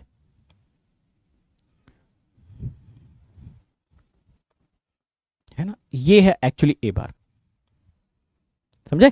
ए बार का मतलब क्या हो गया? सिर्फ ये ए नहीं आना चाहिए। तो आप देखो ए नहीं आ रहा है, उसके अलावा ये पूरा बी का सेक्शन साथ के साथ और भी सैंपल स्पेस में अगर कोई जगह होती वो पूरा का पूरा रीजन इसमें रिकवर होता। चलो अब बताओ क्या ये पूरा डिस्कशन आपको अच्छी तरीके से समझ में आया? तो इस क्वेश्चन से क्या क्या आपने सीखा, मैं आपको लर्निंग्स बताता हूं इस क्वेश्चन से आपको क्या क्या सीखनी चाहिए। देखिए, कभी भी अगर आप वेन डायग्राम बेस्ड क्वेश्चंस को करना चाहते हो तो हमेशा आप उसको सर्कल्स बना के कर सकते हो। जो आप उसको सर्कल्स बना के करोगे तो अब आप मुझे बताइए क्या कभी भी आप उसमें P A bar P B bar P A P B को अलग से रिप्रेजेंट करने की कोशिश करोगे? मत करना, जरूरत नहीं होती। हमेशा अगर आप दो सर्कल्स बना के क्वेश्चन को सॉल्व कर रहे हो तो उसमें आप ए इंटरसेक्शन बी को रिप्रेजेंट करिए, है ना? और जब दो इवेंट को मिला के जो चीज दी गई उसी को रिप्रेजेंट कर सकते हो। जैसे आप इसको कर सकते हो ए बार इंटरसेक्शन बी, ये आप बता सकते हो क्या होगा। आप पी ए बार को रिप्रेजेंट मत करो। अगर आप पी ए बार को करना चाहते हो तो अननेसेसरी आप अपने वेन डायग्राम को कॉम्प्लिकेट करोगे बाहर वाला स्ट्रक्चर डाल के इसमें, समझे मेरी बात को? तो कभी भी आपको वेन डायग्राम बेस्ड क्वेश्चंस आए अगर उसमें इंडिविजुअल प्रोबेबिलिटीज आपको मेंशन कर रखी है तो इंडिविजुअल प्रोबेबिलिटीज को कभी भी वेन डायग्राम पे मेंशन मत करिए। तो जो ये 2/3 हम लोगों ने इनिशियली मेंशन किया था यहाँ पे 2/3, अगर हम पहले से इस चीज को जान रहे होते तो शायद हम कभी भी इस 2/3 को यहाँ पे मेंशन ही नहीं करते, है ना? हमेशा वेन डायग्राम पे उसी प्रोबेबिलिटी को रिप्रेजेंट करना चाहिए जो दो प्रोबेबिलिटीज के कॉम्बिनेशन में प्रेजेंट हो, भले ही वो आपको ए इंटरसेक्शन भी दे रखा हो, ए बार इंटरसेक्शन भी दे रखा हो, ए बी बार दे रखा हो। जब ऐसी प्रोबेबिलिटीज मेंशन की है तो आप फिर दो सर्कल्स में उनको बेहिचक रिप्रेजेंट करिए। एक सिंगल प्रोबेबिलिटी अगर आप रिप्रेजेंट करना चाहते हो तो पूरा का पूरा सैंपल स्पेस पिक्चर में आएगा। अब बताओ कितने लोगों को ये पॉइंट अच्छी तरीके से समझ में आया?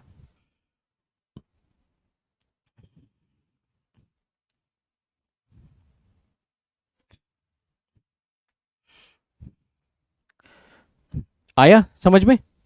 ठीक है, तो इस बात को आगे से हमेशा याद रखना, हमेशा याद रखना, ठीक है। आप पी ए बार को ऐसा नहीं लिख सकते हो कि only B not A, P A bar में फिर पूरा सब इंक्लूड हो जाएगा, है ना, उसमें सब कुछ आपका इंक्लूड हो जाएगा। ठीक है, आई hope this is making sense for everyone. चलो एक क्वेश्चन और करते हैं जिसमें कि 3 वेरिएबल का वेन डायग्राम आ रहा है, तो अब हमें क्लैरिटी है, अब हमें क्लैरिटी है कि भाई इसको नहीं लिखेंगे, है ना, P B is equal to 3/4 नहीं लिखेंगे यहाँ पे, क्लियर है ना।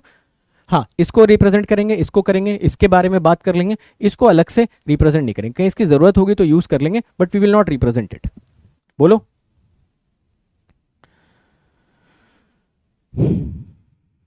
ठीक है, चलो आ जाओ सॉल्व करते हैं इस क्वेश्चन को भी।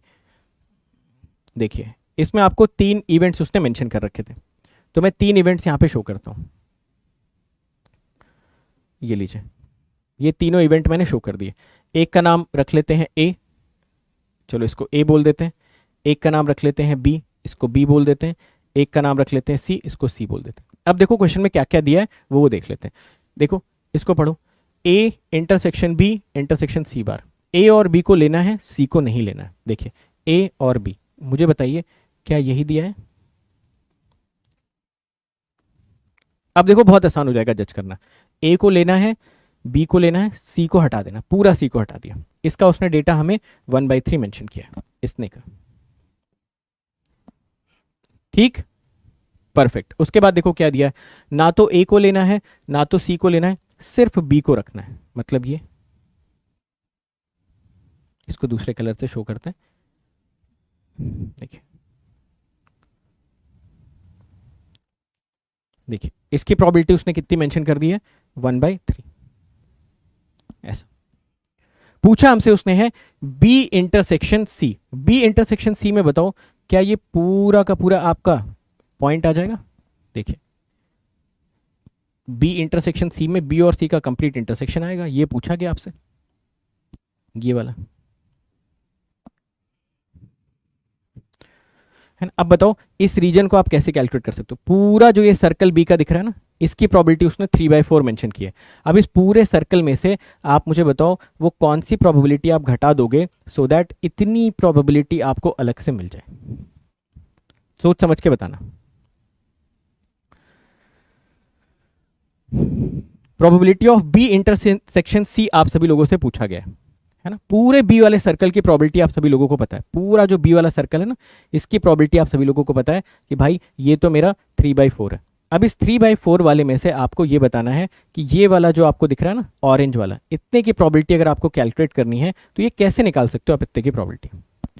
अब मेरे ख्याल से सभी को दिख रहा होगा। सर ये देखिए, अगर हम सिर्फ इस ऑरेंज वाले के निकालना चाहते हैं, ये देखिए, तो सबसे पहले तो ये पूरा का पूरा बड़ा वाला सर्कल हो गया, इसमें से ये नीला वाला हिस्सा हटाएंगे और ये इधर येलो वाला हिस्सा हटाएंगे, है ना। विच मीन्स अगर मुझे probability of B intersection C calculate करना होगा तो क्या जो पूरे सर्कल की प्रोबेबिलिटी दे रखी थी, पीबी का मतलब पूरे सर्कल की प्रोबेबिलिटी हो गई, हालांकि हम उसको शो नहीं करते बट वो अंडरस्टूड है, पूरे सर्कल की प्रोबेबिलिटी होती। पीबी बार कहीं दिया होता तो पीबी बार को भी हम शो नहीं करते, क्योंकि फिर उसके लिए हमें यहाँ पे क्या बनाना पड़ता, एक बॉक्स, और इस बी के बाहर के जितने भी रीजन थे सबको हमें क्या करना पड़ता, मार्क करना पड़ता। समझे? ठीक है, तो ये आपको मिलता माइनस इन दोनों का। अगर आप मैथमेटिकली लिखना चाहते हो तो मैथमेटिकली लिख लो, अदरवाइज आपको पता है घटाना क्या क्या, क्योंकि आप ऑलरेडी यहां पे शो कर चुके हो। ठीक है, तो ये वैल्यू बताओ कितनी आ गई। पी भी आपको क्वेश्चन में मेंशन कर रखा था 3/4, और उसमें से आपको मेंशन करना है -1/3, -1/3, आंसर आ गया 1/12। ठीक है, तो वेन डायग्राम बेस्ड क्वेश्चंस आपको समझ में आए आपको कैसे करने।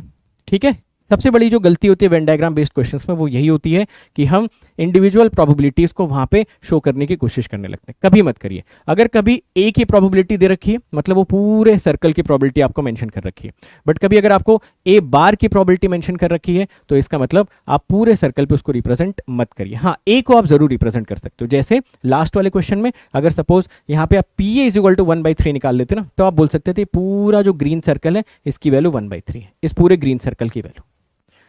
समझे? ठीक है, तो मेरे ख्याल से वेन डायग्राम वाले क्वेश्चंस में अब आप इजीली अप्रोच कर पाएंगे। आइए अब बढ़ते हैं कीवर्ड बेस्ड क्वेश्चंस की तरफ, जहां पे आपको एग्जाम में ना कीवर्ड मेंशन किया रहेगा। देखिए इस क्वेश्चन को देखिए, आइए इस क्वेश्चन को सॉल्व करने की कोशिश करते हैं। इसका आप मुझे फॉर्मूला भी बताते रहेंगे, अगर अभी याद नहीं तो आप पीछे से देख के बता सकते हो जो भी आपने लिखा हुआ कॉपी पे, सो दैट आपको यहाँ पे इसके एप्लीकेशन में फायदा मिले। देखिए पहले स्टेटमेंट का मतलब बताइएगा। प्रोबेबिलिटी दैट बोल रहा है तीन इवेंट एबीसी अकर कर रहे हैं, तीन ऐसे इवेंट हैं एबीसी जो अकर कर रहे हैं, उसमें से बोल रहा है एग्जैक्टली वन ऑफ ए और बी अकर्स। इसका मतलब क्या है? P A plus P B minus 2 times P of A intersection B, हाँ या ना?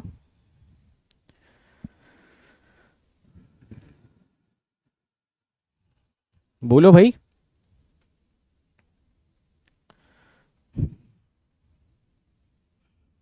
अरे यार यूनियन इंटरसेक्शन, फिर वही बात। इतनी, हाँ यूनियन माइनस इंटरसेक्शन, इतना समझाने के बाद भी वही चीज बोल रहे हो। Exactly one of two events का मतलब हो गया union minus intersection, exactly one of two events का मतलब हो गया union minus intersection, union minus intersection. कितने लोगों को यहां से तीन इक्वेशन दिख रही है कि सर तीन इक्वेशन तो साफ साफ बनी हुई है? दिख रही सबको तीन इक्वेशन? एब्सोल्युटली। अब बताओ यहां पे क्या लिखा गया है? All the events occur simultaneously. ये क्या दिया है? What is this? A intersection B intersection C. पूछा क्या है? At least one of the event occurs. क्या पूछा है?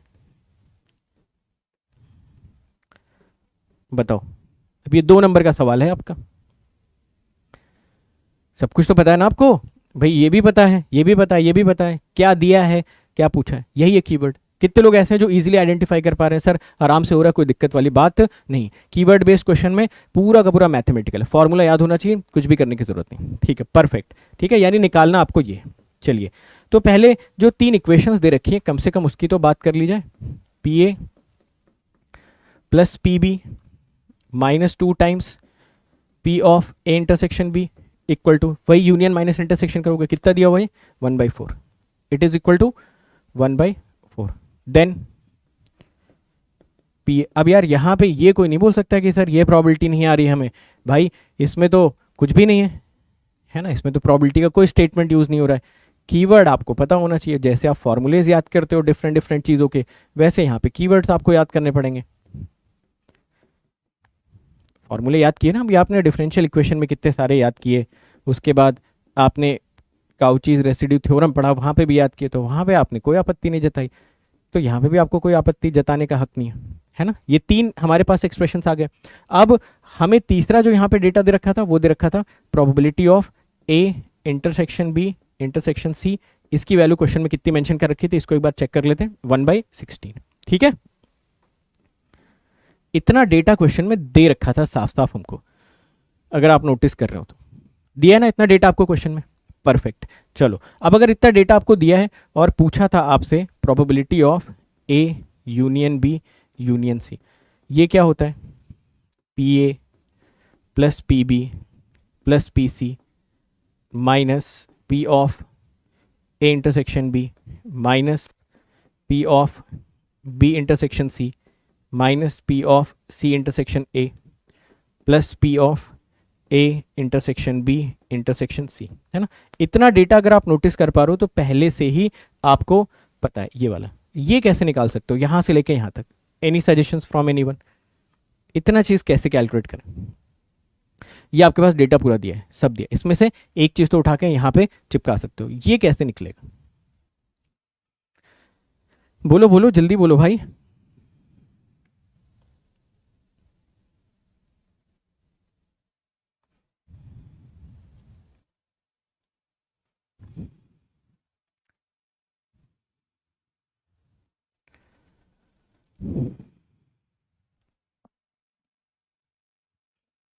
परफेक्ट। तो आप बोलोगे सर इसमें क्या करना है? देखो इन तीनों को जोड़ दो।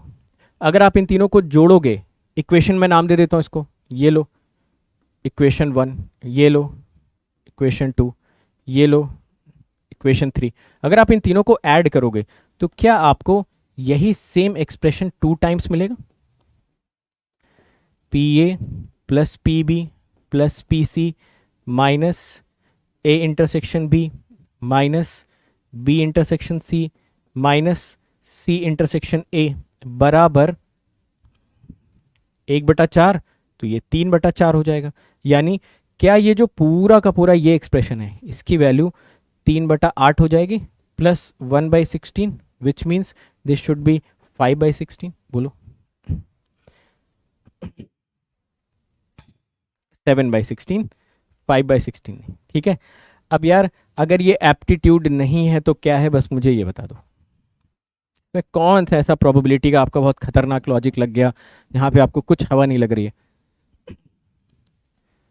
है ना? स्टेटमेंट्स याद होने चाहिए। 7 केसेस मैंने बताए, वो 7 केसेस जिसको भी याद है वो सारे क्वेश्चंस आसानी से लगा सकता है, जिसमें कि सिर्फ और सिर्फ मुझे लगता है केस 6 और केस 7 में आपको शायद थोड़ा सा जद्दोजहद कभी कभार करनी पड़े, अदरवाइज आई डोंट थिंक कि कोई ज़्यादा आपको प्रॉब्लम होने वाली है। ओके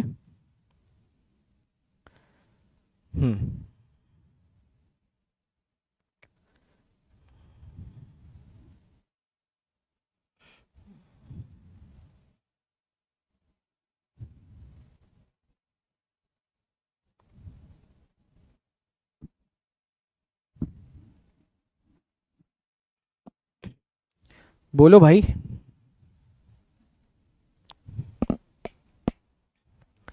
क्लियर है? कर लोगे अब इस टाइप के क्वेश्चंस? किसी को कोई दिक्कत तो नहीं होगी? एक सवाल और करोगे ऐसी टाइप का? देखो मॉडल्स में डिवाइड करके अगर चीज़ें आप पढ़ेंगे बड़ी आसानी से कनेक्ट कर पाएंगे, है ना? अंधाधुंध पढ़ोगे प्रोबेबिलिटी में, आधा ये पढ़ लिया आधा वो पढ़ लिया, थोड़ा वहाँ से थोड़ा यहाँ से, लास्ट में खत्म होते होते आपको कुछ समझ में नहीं आएगा। अब आपको पता है रिवाइज भी करोगे तो पहले कीवर्ड्स के अच्छे से प्रैक्टिस करनी है। कीवर्ड्स में आपके Venn diagram plus actual keyword based question आ गए ना। देखो वेन डायग्राम में भी एक्चुअल में फॉर्मुलेस तो यूज ही हो रहा है, और बाकी सेकेंडली आपके ये कीवर्ड बेस्ड क्वेश्चन। चलो एक सवाल आपको और करवाता हूँ। ये क्वेश्चन देखिए, क्वेश्चन में देखिए क्या बोला गया। Events ABC are mutually exclusive events such that, ये आपको मेंशन करके, ये डायग्राम हटा दो, ये डायग्राम गलत दिया हुआ है, ठीक है? This diagram is wrong.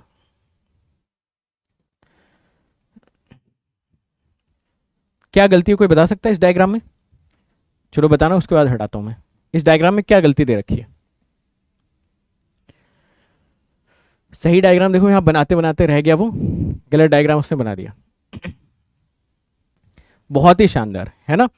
Examiner ने यहां पे लिखा हुआ है ABC आर म्यूचुअली एक्सक्लूसिव, सिर्फ एक्सक्लूसिव बोला भाई, इसने तो एग्जॉस्टिव भी बना दिया ना। समझे मेरी बात को? इस वजह से ये डायग्राम गलत है, ठीक है? मुझे लग रहा है कि जो टाइपिस्ट हैं अपने वो भी गेट की तैयारी कर रहे हैं, तो गलत सलत उन्होंने, मगर तब भी एग्जॉस्टिव क्यों बनाया, ये भी तो एक डिस्कशन का मुद्दा है ना। इतना सही एग्जॉस्टिव गलती से कैसे बन सकता है? चलो ये देखो एक्चुअल डायग्राम यहाँ पे दे रखा है। अरे कुछ समझ में आ रहा है क्या डिस्कशन चल रहा है? सबसे पहली चीज तो इंटरेस्ट आना चाहिए, है ना? कि जो चल रहा है उसमें इंटरेस्ट आपको आना चाहिए।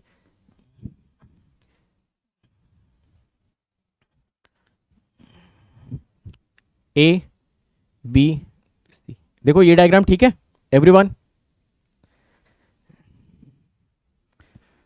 ये तो सही है भाई कि इसमें भी कुछ गलती है।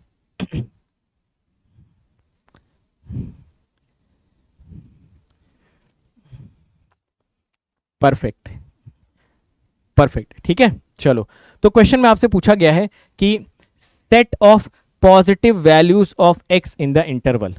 आप मुझे बताना, खुद से मुझे सोच के बताइए कि अगर इसने सिर्फ ये बोला है कि भाई ये म्यूचुअली एक्सक्लूसिव है, सिर्फ इतना बोला है, तो क्या ये भी 0 से 1 के बीच में होना चाहिए?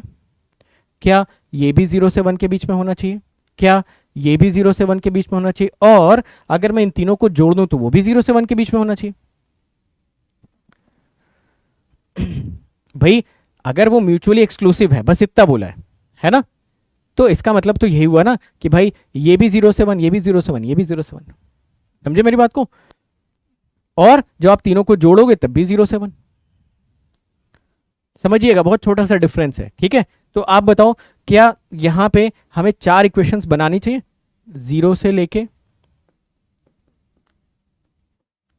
ये 1, ये पहली कंडीशन, यहां से x की कोई रेंज आ जाएगी, 0 से लेके यहां से x की कोई रेंज आ जाएगी, 1 माइनस 2x/2, यहां से x की कोई रेंज आ जाएगी, और इन तीनों को जोड़ देते हैं, 3x + 1/3, 1 माइनस 2x/2, इन तीनों का जो सम है वो हो जाएगा 0 से 1, है ना। अब इन तीनों से आप कैलकुलेशन करेंगे, x की रेंज निकालेंगे और उसका इंटरसेक्शन कैलकुलेट कर लेंगे, ठीक है। तो हर जगह से x की रेंज आ जाएगी ना। जैसे अगर मेरे पास, लेट मी चेक, अगर इसका सॉल्यूशन है तो मैं आपको रेंज निकाल के बता देता हूँ, रेंज कितनी आनी चाहिए इसकी, वो आप एक बार वेरीफाई कर लेना, ठीक है।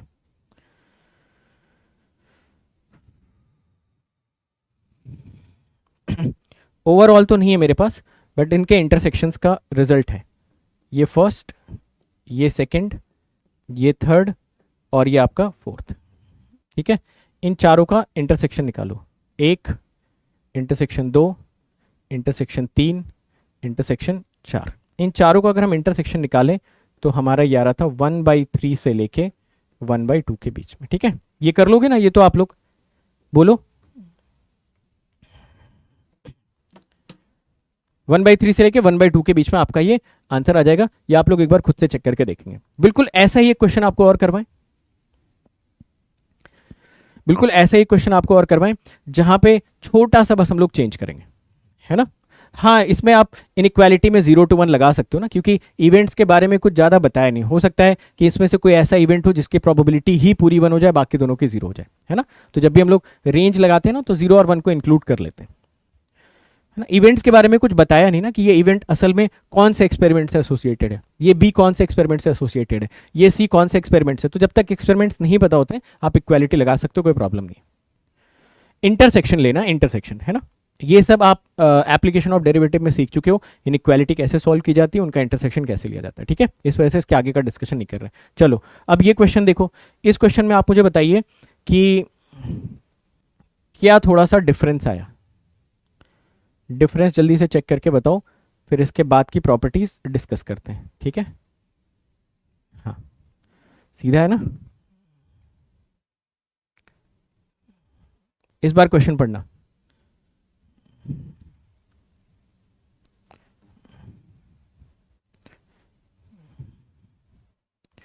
जल्दी बोलो भाई, डिफरेंस क्या है।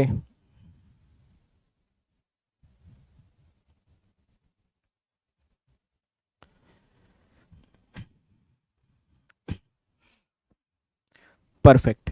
इस बार आपने देखा होगा कि इसमें इसने क्या बोल दिया, mutually exclusive and exhaustive events. अगर इसने ऐसा बोल दिया है तो क्या इस बार भी आप सेम चीज करोगे, 3x1 + 3, ध्यान से सुनिएगा मेरी बात को, यहां से आएगा 1 माइनस x/4 लेस देन और इक्वल टू 1, यहां से आएगा 1 माइनस 2x/2 लेस देन और इक्वल टू 1, है ना।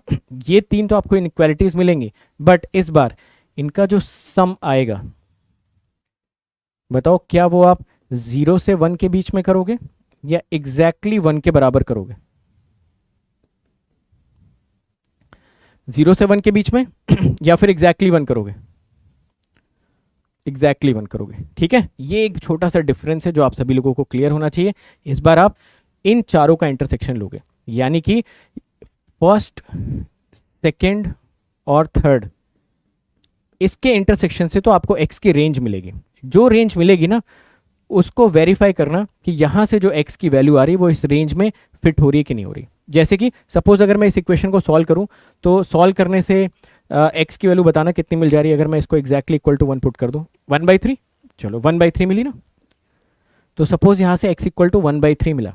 अब आप क्या करो ना, ये 1/3 उठा के पुट करके देख लो इसमें इसमें इसमें कि क्या ये तीनों इनइक्वालिटीज साइमल्टेनियसली सेटिस्फाई हो रही है नहीं। अगर हो रही होती तो यहाँ पे सेट ऑफ पॉजिटिव वैल्यूज नहीं मिलता आपको, है ना। यहाँ पे एक सिंगल पॉजिटिव वैल्यू मिलती है आपको, that two x equal to 1/3।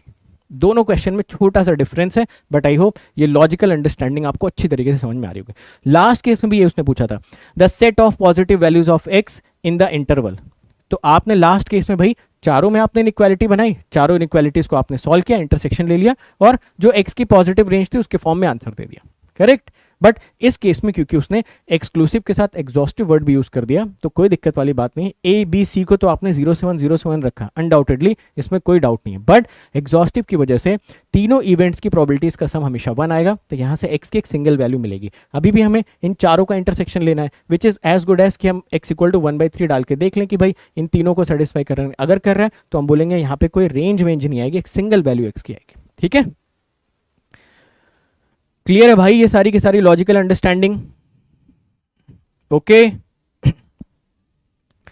चलो, अब अगले कीवर्ड्स क्या होते हैं? अगले कीवर्ड्स होते हैं म्यूचुअली एक्सक्लूसिव, म्यूचुअली एग्जॉस्टिव और इंडिपेंडेंट। आइए इन तीनों कीवर्ड्स को भी समझने की कोशिश करते हैं और इसके बेस पे क्वेश्चंस लगाते हैं, ठीक है।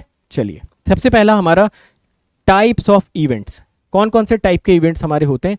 सबसे पहला होता है इक्वली लाइकली इवेंट। ध्यान से समझिए, मैं सारी चीजें आसान भाषा में समझा रहा हूं, ये सारी डेफिनेशंस कभी समझ में आती नहीं है, इसका मतलब क्या है, इस वजह से बिल्कुल मैं लेमैन तरीके से आपको समझा रहा हूं, ठीक है। हर बार डायस का एग्जांपल लेके समझाऊंगा तो आपको बहुत आसानी से समझ में आ जाएगा, ठीक है। ओके,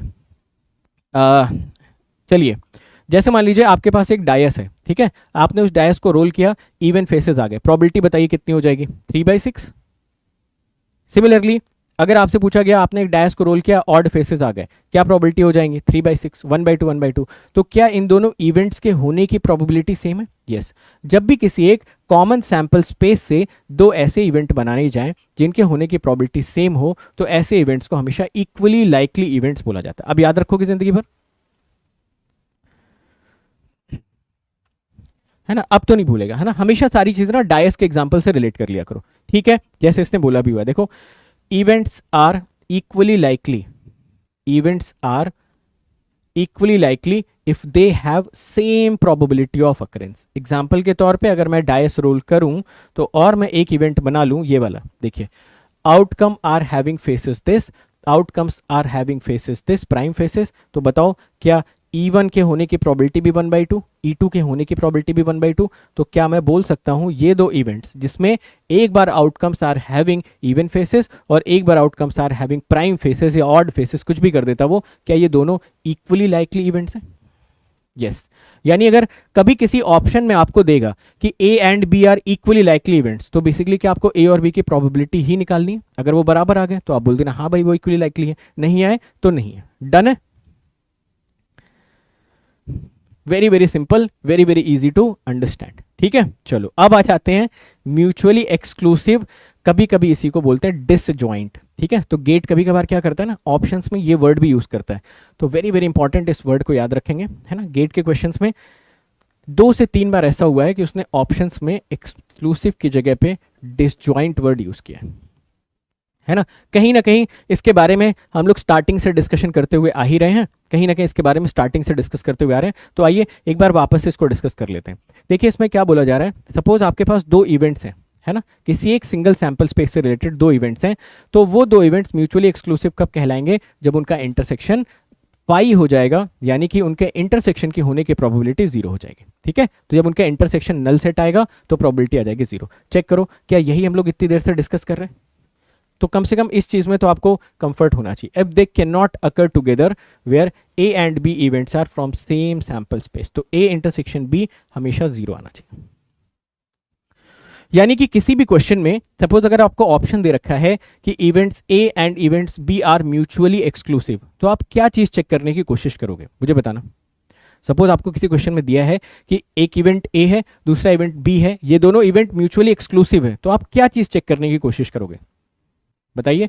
तो आप बोलोगे सर देखो 2 चीज चेक कर सकते हैं, या तो हम ये चेक करेंगे कि A इंटरसेक्शन B 0 हो, या तो हम ये चेक कर लेंगे कि जो A यूनियन B का डेटा है क्या वो इंडिविजुअल प्रोबेबिलिटीज के सम के बराबर है कि नहीं है। इन दोनों में से जो भी हमें मिल जाए, जरूरी नहीं कि क्वेश्चन में हम यही चीज बार बार स्टैब्लिश कर पाए, जरूरी नहीं है कि हम गिवन क्वेश्चन में ये चीज स्टैब्लिश कर ही पाए। अगर हम ऐसा भी स्टैब्लिश करते हैं तो इट इज समहाउ रिप्रेजेंटिंग कि इंटरसेक्शन 0 है ना। यानी हमारे टेस्टिंग का तरीका क्या हो गया, टेस्टिंग का तरीका ये हो गया कि अगर कभी भी हमसे एग्जामिनर पूछता है कि बताओ भाई ये दोनों इवेंट आपस में म्यूचुअली एक्सक्लूसिव है कि नहीं, तो पहला हमारा इंक्लिनेशन तो यही रहेगा कि भाई इंटरसेक्शन जीरो दिख जाए कहीं पे, कहीं से निकाल पाए। बाय द वे नहीं निकाल पाते हैं तो एटलीस्ट ये चीज जरूर प्रूफ करने की कोशिश करेंगे। तो या तो ये दोनों आपके टेस्टिंग पैरामीटर्स हो गए। समझे बात को? इसका डेटा दिया होगा क्वेश्चन में, इसका दिया होगा, निकाल देंगे, शायद इसका भी दिया होगा, कुछ कुछ करके ये बराबर करने की कोशिश करेंगे। समझे? देखो वही टेस्टिंग पैरामीटर्स यहां पे दिए हुए हैं। If A and B are mutually exclusive events, तो देखो इसने क्या क्या मेंशन किया, बोलते जाओ। पहला अग्रीड, एब्सोल्युटली। अगर मैं बात करता हूं कंडीशनल प्रोबेबिलिटी की, तो क्या ये भी जीरो हो जाएगा? परफेक्ट। देखो ना, A by B equal to A intersection B upon P B. Similarly क्या ये भी जीरो हो जाएगा? सिमिलरली क्या ये जो टेस्टिंग पैरामीटर है इसको भी हम जस्टिफाई कर सकते हैं? तो म्यूचुअल एक्सक्लूसिवनेस से रिलेटेड 4 स्टेटमेंट्स आप सभी को याद होना चाहिए। सबसे पहला स्टेटमेंट याद होना चाहिए, इंटरसेक्शन जीरो होता है, सारी कंडीशनल प्रोबेबिलिटी जीरो हो जाती है। एट द सेम टाइम जो आपकी यूनियन की प्रोबेबिलिटी होती है, it converts into the summation. बहुत सारे लोगों को आप देखते होंगे प्रोबेबिलिटी वगैरह पढ़ाते टाइम पे ऐसे लिख देते हैं ना, यूनियन का मतलब होता है प्लस कर दो, इंटरसेक्शन का मतलब होता है गुणा कर दो। ऐसा नहीं होता है। यूनियन का मतलब समेशन तभी होता है जब इवेंट्स म्यूचुअली एक्सक्लूसिव होते हैं। समझे? इंटरसेक्शन का मतलब गुणा तभी होता है जब इवेंट्स इंडिपेंडेंट होते हैं। ओके, तो मैंने ऐसा कोई कीवर्ड नहीं बताया, आप ऐसा नहीं लिखेंगे। मैं ऐसा नहीं बोल रहा हूं कि यूनियन का मतलब समेशन होता है, मैं ये बोल रहा हूं union will result into summation as long as events are mutually exclusive, otherwise may not. समझे? तो यूनियन का मतलब जोड़ना नहीं होता है, इंटरसेक्शन का मतलब गुणा नहीं होता, इंटरसेक्शन का मतलब मल्टीप्लाई नहीं होता भाई। इंटरसेक्शन मल्टीप्लिकेशन में तभी कन्वर्ट होता है जब इवेंट्स इंडिपेंडेंट होते हैं। यूनियन आपका समेशन में तभी कन्वर्ट होता है जब इवेंट्स आपके म्यूचुअली एक्सक्लूसिव होते हैं। समझे मेरी बात को? कुछ बात समझ आ रही है?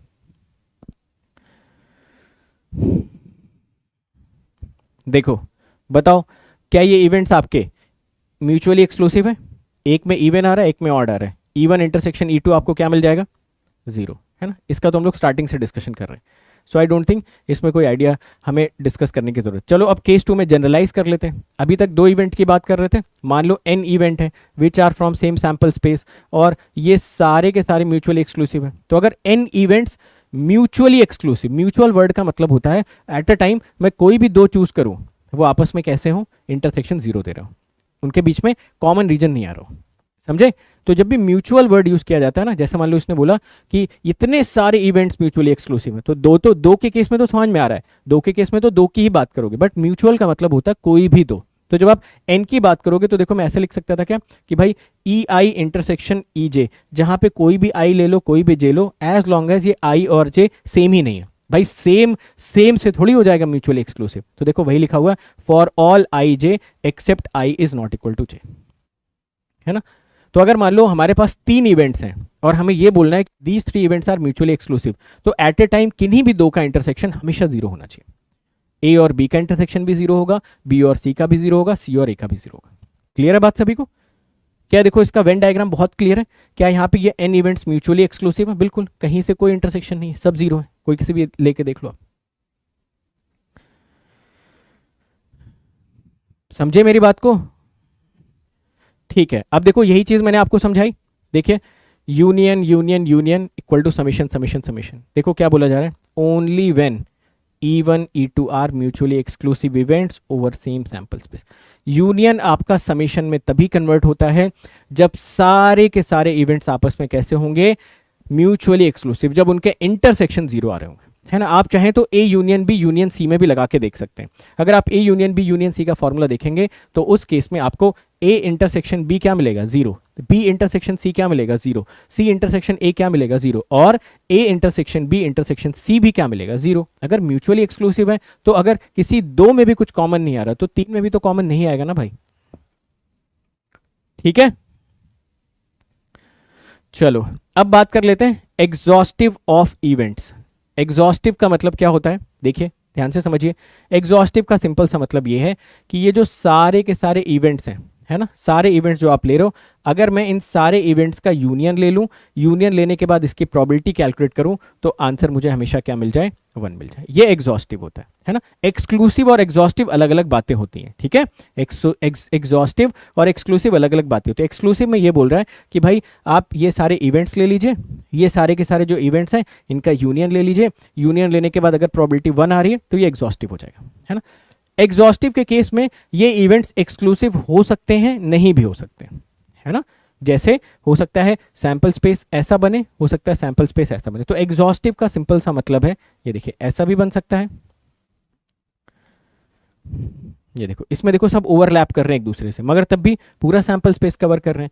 यहां पे देखो कोई ओवरलैपिंग नहीं है ना। तो बेसिकली ये भी आपका क्या है, जैसे अगर मैं इसको आपको स्क्वायर के फॉर्म में लगा के दिखाऊं तो शायद आपको थोड़ा और अच्छे से क्लियर हो। ये देखो एक इवेंट ये हो गया, दूसरा इवेंट ये हो गया, तीसरा इवेंट ये हो गया, चौथा इवेंट ये हो गया, देख रहे हो। तो ये 4 ही इवेंट्स हैं, ओवरलैप कर रहे हैं, E1 E2 E3 E4। और ऐसा भी हो सकता था कि ये 4 इवेंट आपके म्यूचुअली एक्सक्लूसिव हो, भाई एक दूसरे की बाउंड्री में ना हो, बट कवर पूरा सैंपल स्पेस होना चाहिए। It is very very important, है ना। सैंपल स्पेस पूरा कवर होना चाहिए, ये ज़्यादा इंपॉर्टेंट है। एग्जॉस्टिव का मतलब, है ना। एग्जॉस्टिव को एक्सक्लूसिव से कोई मतलब नहीं, आप ओवरलैप करें नहीं करें कोई फर्क नहीं पड़ता, बट सैंपल स्पेस पूरा कवर करो भाई, ये इंपॉर्टेंट है। तो यहाँ पे ये 4 इवेंट्स मिलके आपके पूरे सैंपल स्पेस को कवर कर रहे हैं, मगर ये ओवरलैप भी कर रहे हैं एक दूसरे से, बट यहाँ पे ओवरलैप नहीं कर रहे हैं और पूरे सैंपल स्पेस को भी कवर कर रहे हैं। बात क्लियर है ना। तो अगर कभी किसी क्वेश्चन में हमसे पूछा जाता है कि ये इवेंट ए बी या फिर ए बी सी या फिर ए बी सी डी, क्या ये म्यूचुअली एग्जॉस्टिव है, तो आप सिंपली पहले उनका यूनियन कैलकुलेट करना, यूनियन कैलकुलेट करने के बाद फिर प्रोबेबिलिटी कैलकुलेट करना। अगर 1 आ जाता है तो बोल देना हाँ भाई ये म्यूचुअली एग्जॉस्टिव है। एग्जॉस्टिव में म्यूचुअल वर्ड यूज नहीं करते, आप सिंपली बोल सकते हो एग्जॉस्टिव सेट, ठीक है। एग्जॉस्टिव के साथ म्यूचुअल वर्ड यूज नहीं किया जाता है। समझ गया मेरी बात को, ठीक है। बाकी ये तो मैंने स्टार्टिंग में आपको बताया, है ना। जैसे ये क्या है, mutually exclusive but not exhaustive. What is this, mutually exclusive as well as exhaustive. Exhaustive के साथ म्यूचुअल वर्ड यूज मत किया करो, ठीक है। आगे बढ़ सकते हैं।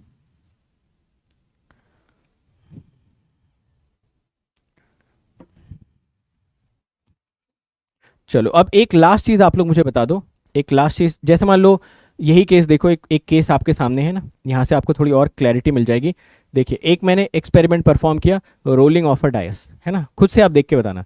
यहाँ पे ना मैंने 3 इवेंट्स बनाए। पहला इवेंट इवन फेसेस का, दूसरा इवेंट ऑड फेसेस का, तीसरा इवेंट प्राइम फेसेस का। तो पहले तो बताओ क्या ये तीनों इवेंट आपस में म्यूचुअली एक्सक्लूसिव है। आप बोलोगे सर नहीं म्यूचुअली एक्सक्लूसिव है, क्यों। क्योंकि चलो E1 और E2 तो है म्यूचुअली एक्सक्लूसिव, बट E2 और E3 म्यूचुअली एक्सक्लूसिव नहीं है, क्योंकि देखो ना 2 कॉमन आ गया, 3 कॉमन आ गया। सिमिलरली क्या E1 और E3 म्यूचुअली एक्सक्लूसिव है, बिल्कुल भी नहीं, 2 इन दोनों में कॉमन आ गया, है ना, है ना। बट क्या ये एग्जॉस्टिव है, क्या ये एग्जॉस्टिव है, जरा एक बार चेक करके देखिए। आर द एग्जॉस्टिव, तो आप इसका यूनियन कैलकुलेट करोगे, E1 union E2 union E3। जब आप ऐसा करोगे तो उसमें सारे के सारे एलिमेंट आ जाएंगे। देखो ना E1 union E2 union E3 exactly sample space के बराबर आ जाएगा। यूनियन का मतलब सारे लेने हैं, जो कॉमन है उनको एक बार ले लेना। तो इस केस में क्या मैं ऐसा बोल सकता था कि जो यूनियन की प्रोबेबिलिटी आएगी वो हमेशा 1 आ जाएगी, विच मीन्स ये जो हमारा E1 E2 E3 होगा they will be exhaustive set of events. बोलो मेकिंग सेंस, है ना। यानी कि कुल मिलाजुला के मैं आपके दिमाग में ये बात डालना चाहता हूं कि भाई mutual exclusiveness is a separate property and exhaustiveness is a separate property. Exhaustiveness बस ये बोलता है कि जो भी इवेंट्स आपस में एग्जॉस्टिव हैं उनका यूनियन सैंपल स्पेस के बराबर आना चाहिए। अब वो म्यूचुअली एक्सक्लूसिव हैं या नहीं है, उनका इंटरसेक्शन है या नहीं है, इससे कोई फर्क नहीं पड़ता है। और एक्सक्लूसिव बोलता है कि भाई इंटरसेक्शन नहीं चाहिए, बात खत्म। समझे बात को, ठीक है। Very very important discussion. चलो अब ये बता दो, अगर मान लो म्यूचुअली एक्सक्लूसिव भी हो जाए और एग्जॉस्टिव भी हो जाए तो बताओ क्या करना चाहिए। अब देखिए मैंने ठीक लिखा है या नहीं, खुद से सोच के बताना।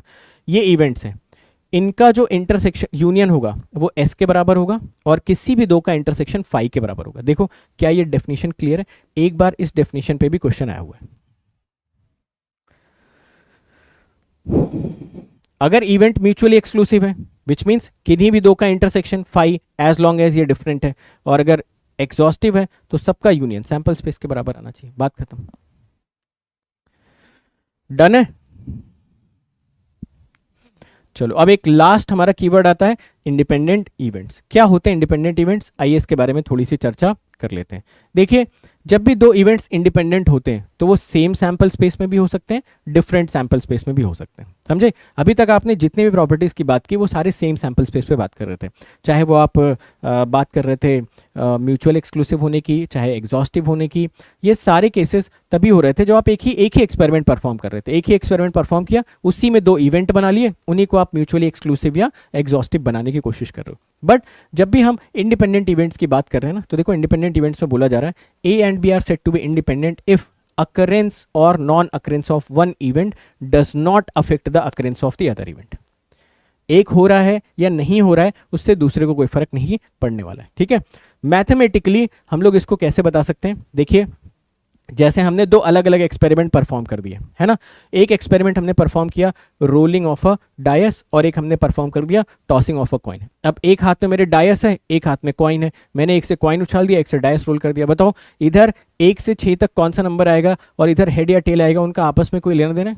बोलोगे सर कोई लेना देना, बिल्कुल इंडिपेंडेंट। इधर हेड आता है उससे क्या ही फर्क पड़ रहा है इधर क्या आने वाला है?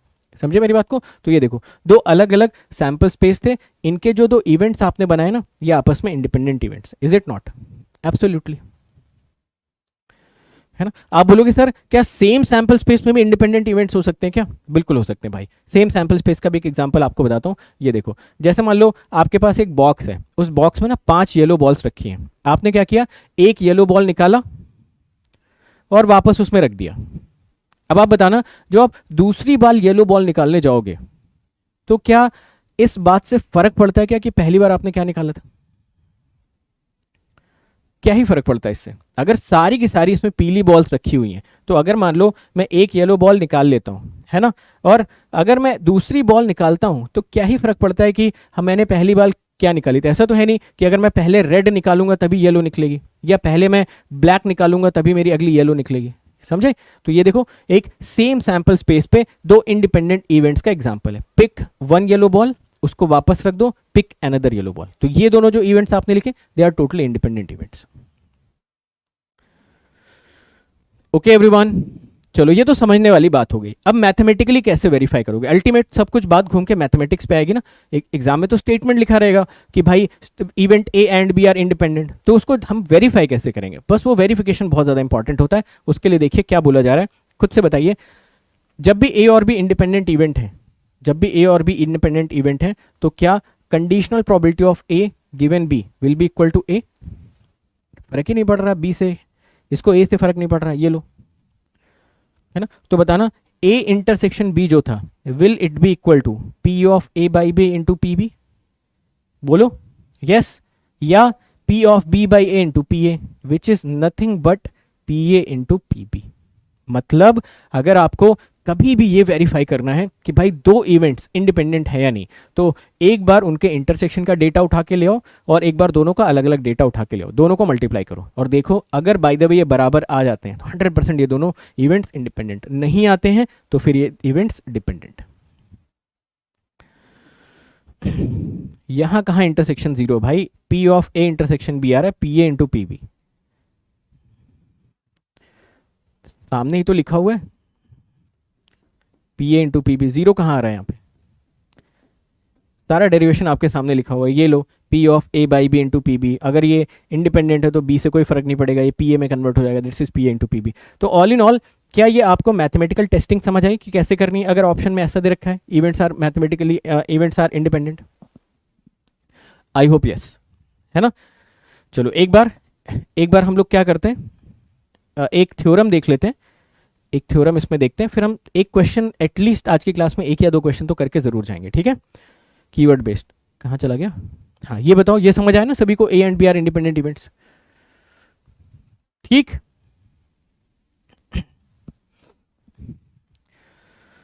जल्दी बोलेंगे सभी लोग, फटाफट बोलो।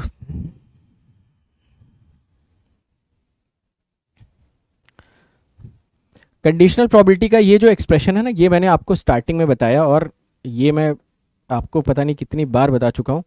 ये देखो, अगर आपको ऐसा लिखना है तो आप ऐसा लिख लो। अब इसमें समझना क्या है मुझे ये बता दो,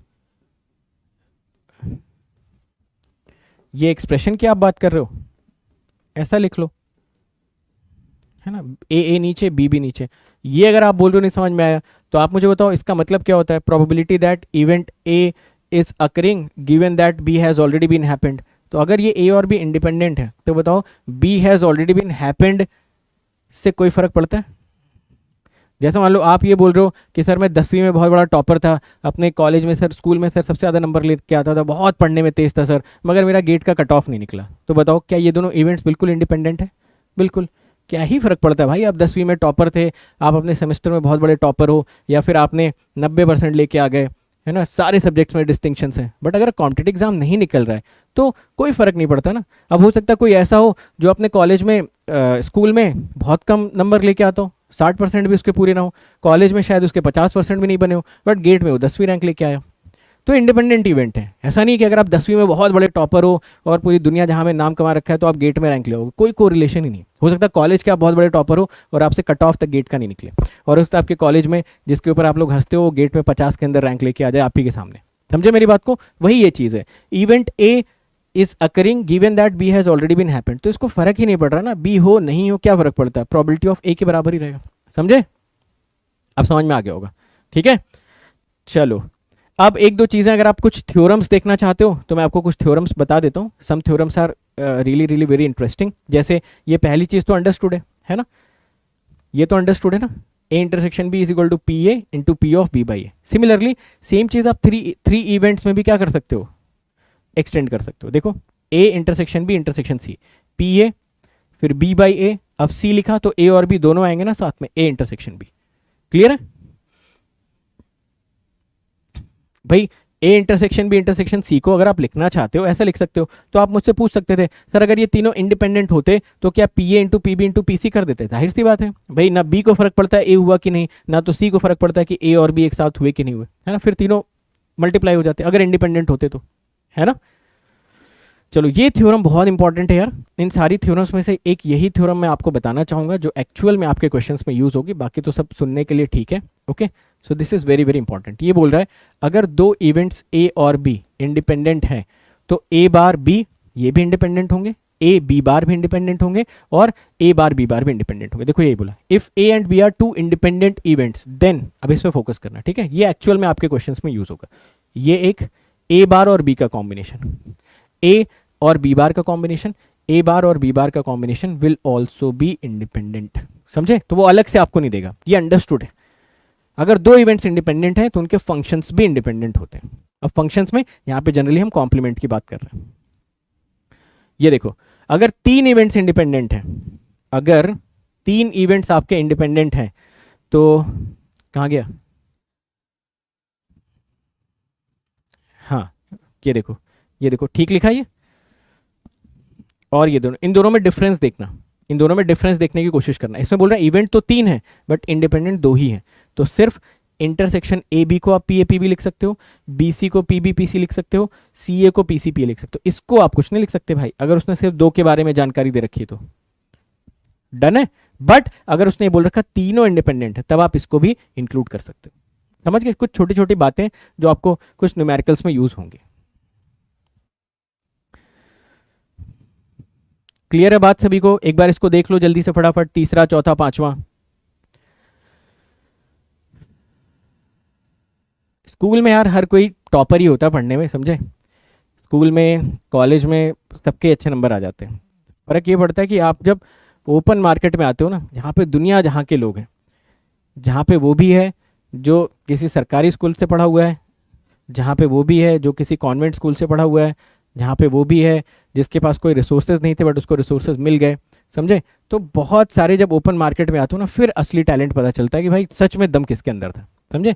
तो ये सब कहने वाली बातें, कॉलेज वॉलेज में कितने नंबर आते हैं, मैं टॉपर था, दिस दैट, मेहनत आपको यहाँ पे करनी पड़ेगी। चलो हाँ ये देखो, ये ठीक लिखा मैंने, जो मैंने आपको बताया था कि भाई अगर इवेंट्स इंडिपेंडेंट होंगे तो इंटरसेक्शन आपका मल्टीप्लिकेशन में कन्वर्ट हो जाएगा। ठीक है, अगर यहाँ तक आपको सारी बातें क्लियर हैं तो मैं आपको ये सारा जो कंक्लूजन है ना वो समराइज करता हूँ और उसके बाद मैं क्वेश्चन पे आता हूँ। तो आपको कम से कम ये तो समझ में आए कि भाई सवाल लगेगा कैसे, क्या पूछना चाहता है क्वेश्चन में। समराइज किया जाए बात को यहाँ तक।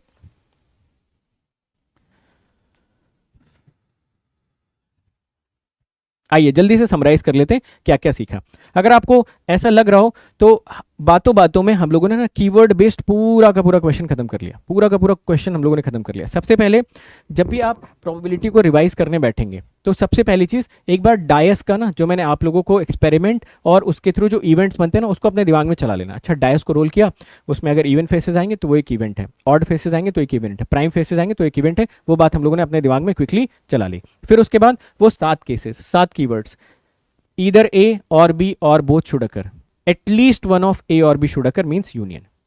Both of them should occur simultaneous कहीं दिखता है intersection. Exactly one of them should occur मतलब union minus intersection. ठीक?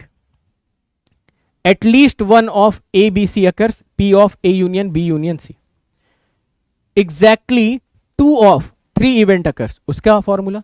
Exactly one of 3 event occurs, उसका फॉर्मूला। ये 7 फॉर्मूलेज आपके पास होने चाहिए। उसके बाद वेन डायग्राम बेस्ड क्वेश्चन, जो कि गेट के एग्जाम में नहीं पूछे जाते, फिर मैंने करवा दिया, बट कीवर्ड बेस्ड क्वेश्चंस पूछे जाते हैं, वो मैंने आपको करवाया। After that some important keywords, जैसे कि what is equally likely events, वो इवेंट्स जिनके प्रोबेबिलिटी बराबर हो। What is mutually exclusive events, वो इवेंट्स जिनका इंटरसेक्शन 0 हो। टेस्टिंग पैरामीटर क्या है? टेस्टिंग पैरामीटर या तो इंटरसेक्शन 0 आ जाए या तो फिर यूनियन की जो प्रोबेबिलिटी है वो समेशन के बराबर आ जाए। फिर उसके बाद हम लोगों ने सीखा एग्जॉस्टिव। एग्जॉस्टिव का मतलब क्या हो गया कि अगर आपने सारे इवेंट्स का यूनियन लिया वो सैंपल स्पेस के बराबर आना चाहिए, वो एग्जॉस्टिव। अगर एग्जॉस्टिव भी है और म्यूचुअली एक्सक्लूसिव भी है देन तो उस केस में भाई इंटरसेक्शन किसी भी 2 का 0 आना चाहिए और सबका यूनियन सैंपल स्पेस के बराबर आना चाहिए। मान लो अगर 2 इवेंट्स इंडिपेंडेंट है तो कैसे टेस्ट करोगे? 2 इवेंट्स इंडिपेंडेंट है तो उनका इंटरसेक्शन हमेशा प्रोडक्ट के बराबर आना चाहिए।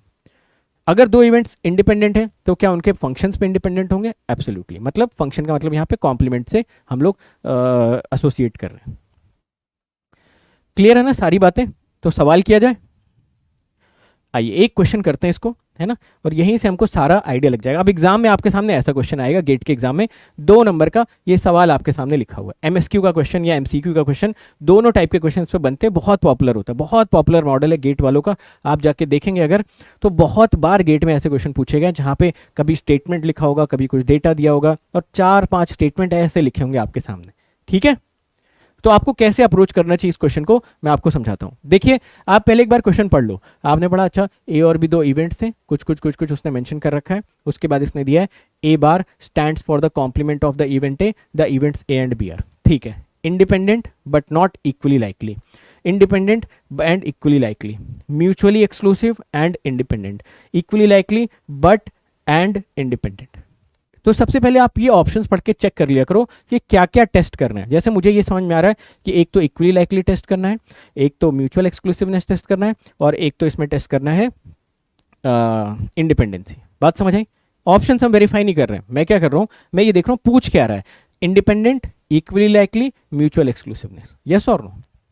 बोलो यस। अच्छा, इसमें से क्या अगर मैं थोड़ा सा कॉमन सेंस लगाऊं तो अगर ए इंटरसेक्शन बी 1/4 दे दिया है तो क्या स्ट्रेट अवे सी ऑप्शन को मैं रूल आउट कर सकता था?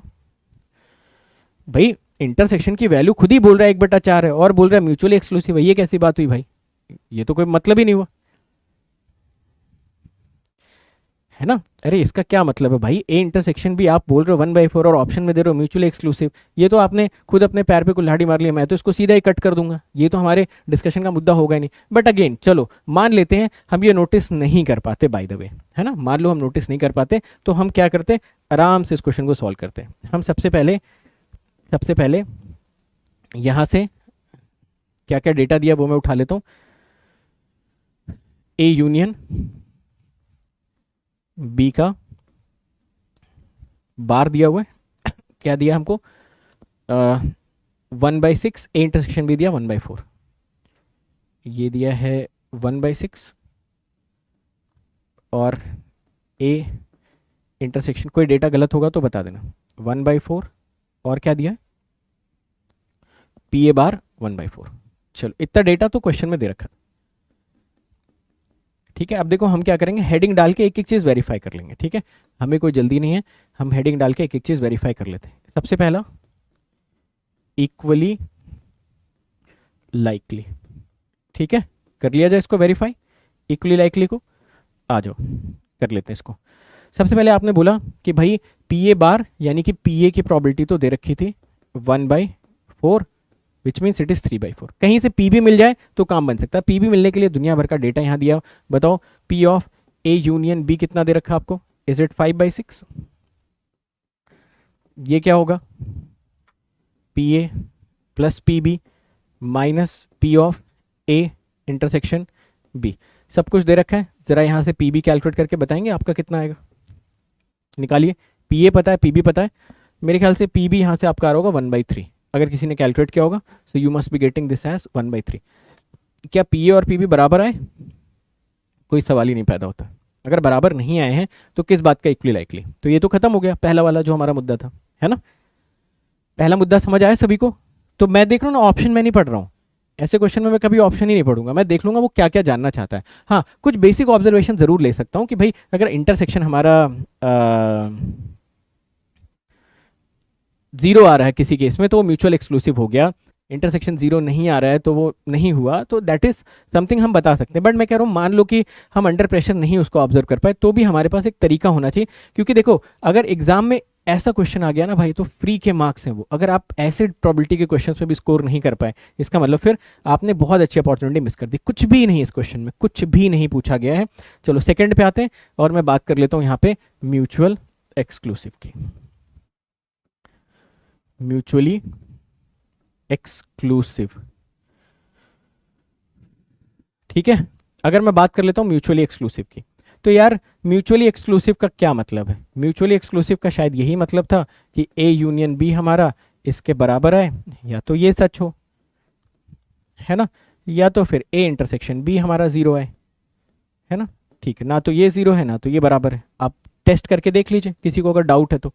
ये देखो पी ए और पी बी को जोड़ो और ए यूनियन बी का डेटा तो सवाल में दे रखा 5/6। ज़रा बताना क्या ये बराबर आ रहा है? एक बार चेक करके देखो। पी ए आपको कितना दे रखा है यहाँ पे? 3/4, 1/3। तो ये कितना हो गया? 9, 4, 13 9, 4, 13/12। तो ए और बी की प्रोबेबिलिटी जो आप ऐड कर रहे हो, ठीक है, ये 13/12 आ गया, दैट इज फाइन। और P A plus P B A union B आपको कितना दे रखा? 5/6। नहीं आ रहे बराबर।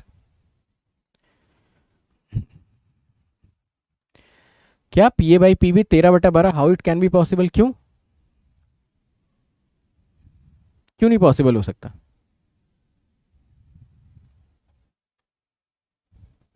अरे भाई तुम्हारे पास दुनिया भर में जितनी प्रोबेबिलिटी है सबको जोड़ दोगे तो जरूरी थोड़ी सारी प्रोबेबिलिटी वन ही आ जाए। कहने का मतलब ये है कि देखो, कहने का मतलब यहाँ पे ये है, ए और बी आपको दो इवेंट दे रखे ना उसने, ये है ना। अब P A plus P B कोई इवेंट थोड़ी है यार। आप मुझे बताओ, P A plus P B कोई इवेंट है क्या यहाँ पे? इवेंट क्या है? देखो इवेंट है ए यूनियन बी, या ए यूनियन बी का बार, या ए इंटरसेक्शन बी, या A bar. What is P A plus P B? Is it any event? बोलिए। नहीं, डिफरेंट सैंपल स्पेस वाली बात ही नहीं है। मैं क्या बोल रहा हूँ कि जैसे क्या P A plus P B कोई इवेंट यहाँ पे बनाएगा? कोई इवेंट नहीं बनाएगा ना। इनफैक्ट अगर आप नोटिस करो तो P of A union B in this case, क्योंकि ये आपका म्यूचुअल एक्सक्लूसिव नहीं था, तो ये P of A union B should have been P A plus P B minus P of A intersection B, है ना। अब देखो ना, अब हो रहा है सेटिस्फाई। ये इवेंट है भाई। अब देख लो, ये भी 1 से कम आ रहा होगा, ये भी 1 से कम आ रहा होगा। आप इसको चाहे तो चेक कर सकते हैं। समझे मेरी बात को?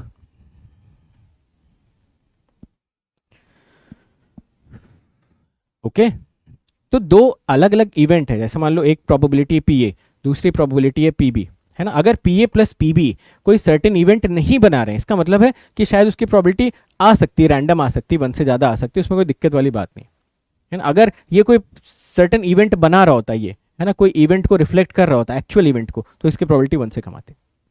ओके चलो खैर, मेरे ख्याल से अब तीसरे वाले पे टेस्ट करते हैं, इंडिपेंडेंट। आपने अगर नोटिस किया हो तो मैंने यहाँ पे देखो दोनों चीज़ों को जगह दी थी भाई, है ना। मैंने बोला था ये भी देखेंगे ये भी, क्योंकि दोनों हमारे टेस्टिंग पैरामीटर्स थे, समझे। तो आदत हम दोनों की डालेंगे, कभी कभार ये मदद करेगा, कभी कभार ये मदद करेगा, तो आदत दोनों की रहनी चाहिए। अब थर्ड पे आते हैं। थर्ड है इंडिपेंडेंट, इंडिपेंडेंट, इंडिपेंडेंट इवेंट्स। ठीक है, बताओ भाई इंडिपेंडेंट इवेंट्स में क्या किया जाए, क्या करोगे, बोलो। यही ए इंटरसेक्शन बी कितना आ रहा है, कितना आ रहा है A intersection B, 1/4, 1/4। P A into P B कितना आ रहा है, 1/4।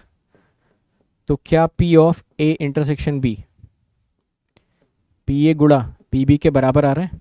अगर ऐसा आ रहा है तो क्या ये दोनों इवेंट्स इंडिपेंडेंट हुए?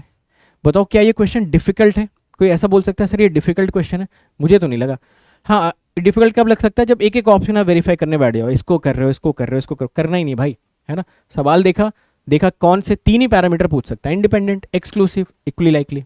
एग्जॉस्टिव पे जनरली नहीं पूछते क्वेश्चंस, एग्जॉस्टिव वाले क्वेश्चंस जब पूछते हैं so they generally give you the data of sample space and all, है ना। तो अब इसमें बताओ कौन सा ऑप्शन आपका करेक्ट हो गया। मल्टीपल भी सही हो सकते हैं भाई, इस पे एमएसक्यू क्वेश्चन भी बनते हैं आपके। तो independent but not equally likely, A option independent and equally likely, गलत गलत गलत। लास्ट वाले ऑप्शन में क्या कर दिया इसने, लास्ट वाले ऑप्शन में तो पता नहीं क्या लिख दिया, बट एंड सारे कंजंक्शन प्रीपोजिशन सब एक साथ लगा दिए। खैर जो भी है, ठीक है भाई, कुछ समझ में आया, कुछ समझ में आ रहा है क्या चल रहा है प्रोबेबिलिटी में। तो प्रोबेबिलिटी की पहली क्लास जिसमें डरते डरते आप शामिल हुए थे, क्या आपको अभी तक ऐसा कुछ लगा कि जो आप नहीं कर सकते हो, जो आप नहीं कर सकते हो, बताइए। अभी तक मुझे तो लगता है कि one of the easiest sessions आपको पूरे मैथमेटिक्स में लगा होगा अभी तक का। ठीक है, ओके, चलो एक क्वेश्चन और कर लेते हैं जाते जाते, ठीक है, ताकि आप रिवाइज करके आ पाओ। कर फिर कल से फिर स्टार्ट करते हैं, कॉइन बेस्ड, डायस बेस्ड, ये वो। अरे भाई कहाँ जा रहे हो तुम। तो पहला मॉडल आज मैंने कवर कर दिया। चलो बताओ भाई क्या करना चाहिए, पढ़ लो क्वेश्चन, पढ़ लो फटाफट। आज का आखिरी सवाल है, हाँ आज का लास्ट सवाल। एक क्वेश्चन और कर लेते हैं यार, एक क्वेश्चन और कर लेते हैं बस क्विकली। ये इसको, चलो क्लास है आपकी, चलो कोई बात नहीं, तो आप इसको ट्राई करके लाना, कल इसके आगे हम लोग कंटिन्यू करेंगे। ठीक है, तो ये देख लेना, इसके बाद एक क्वेश्चन और है, ये कल करेंगे, सारे क्वेश्चन क्लास में करेंगे। ये देखो आपका गेट का सवाल है, ठीक है, गेट का सवाल है, डिपेंडेंट इंडिपेंडेंट, देखो सारी चीज़ें लिखा हुआ, कल इसको भी सॉल्व करते हैं क्लास में, एक बार में आप आंसर कैलकुलेट कर दोगे इसका भी। ठीक है, ओके। तो आई होप यार प्रोबेबिलिटी की जो पहली क्लास थी उसमें पहली चीज़ तो आपके दिमाग में ये बिल्कुल क्लियर होना चाहिए कि भाई मैं गेट के लिए प्रोबेबिलिटी पढ़ रहा हूँ। सेकेंडली बाइफर्केशंस जो मैंने मॉडल्स के बताए, मॉडल बाय मॉडल चलेंगे, कोई दिक्कत नहीं आएगी, प्रोबेबिलिटी में फुल मार्क्स हम लोग स्कोर करेंगे। ठीक है, परफेक्ट, चलिए मिलते हैं हम लोग कल की क्लास में। Thank you so much.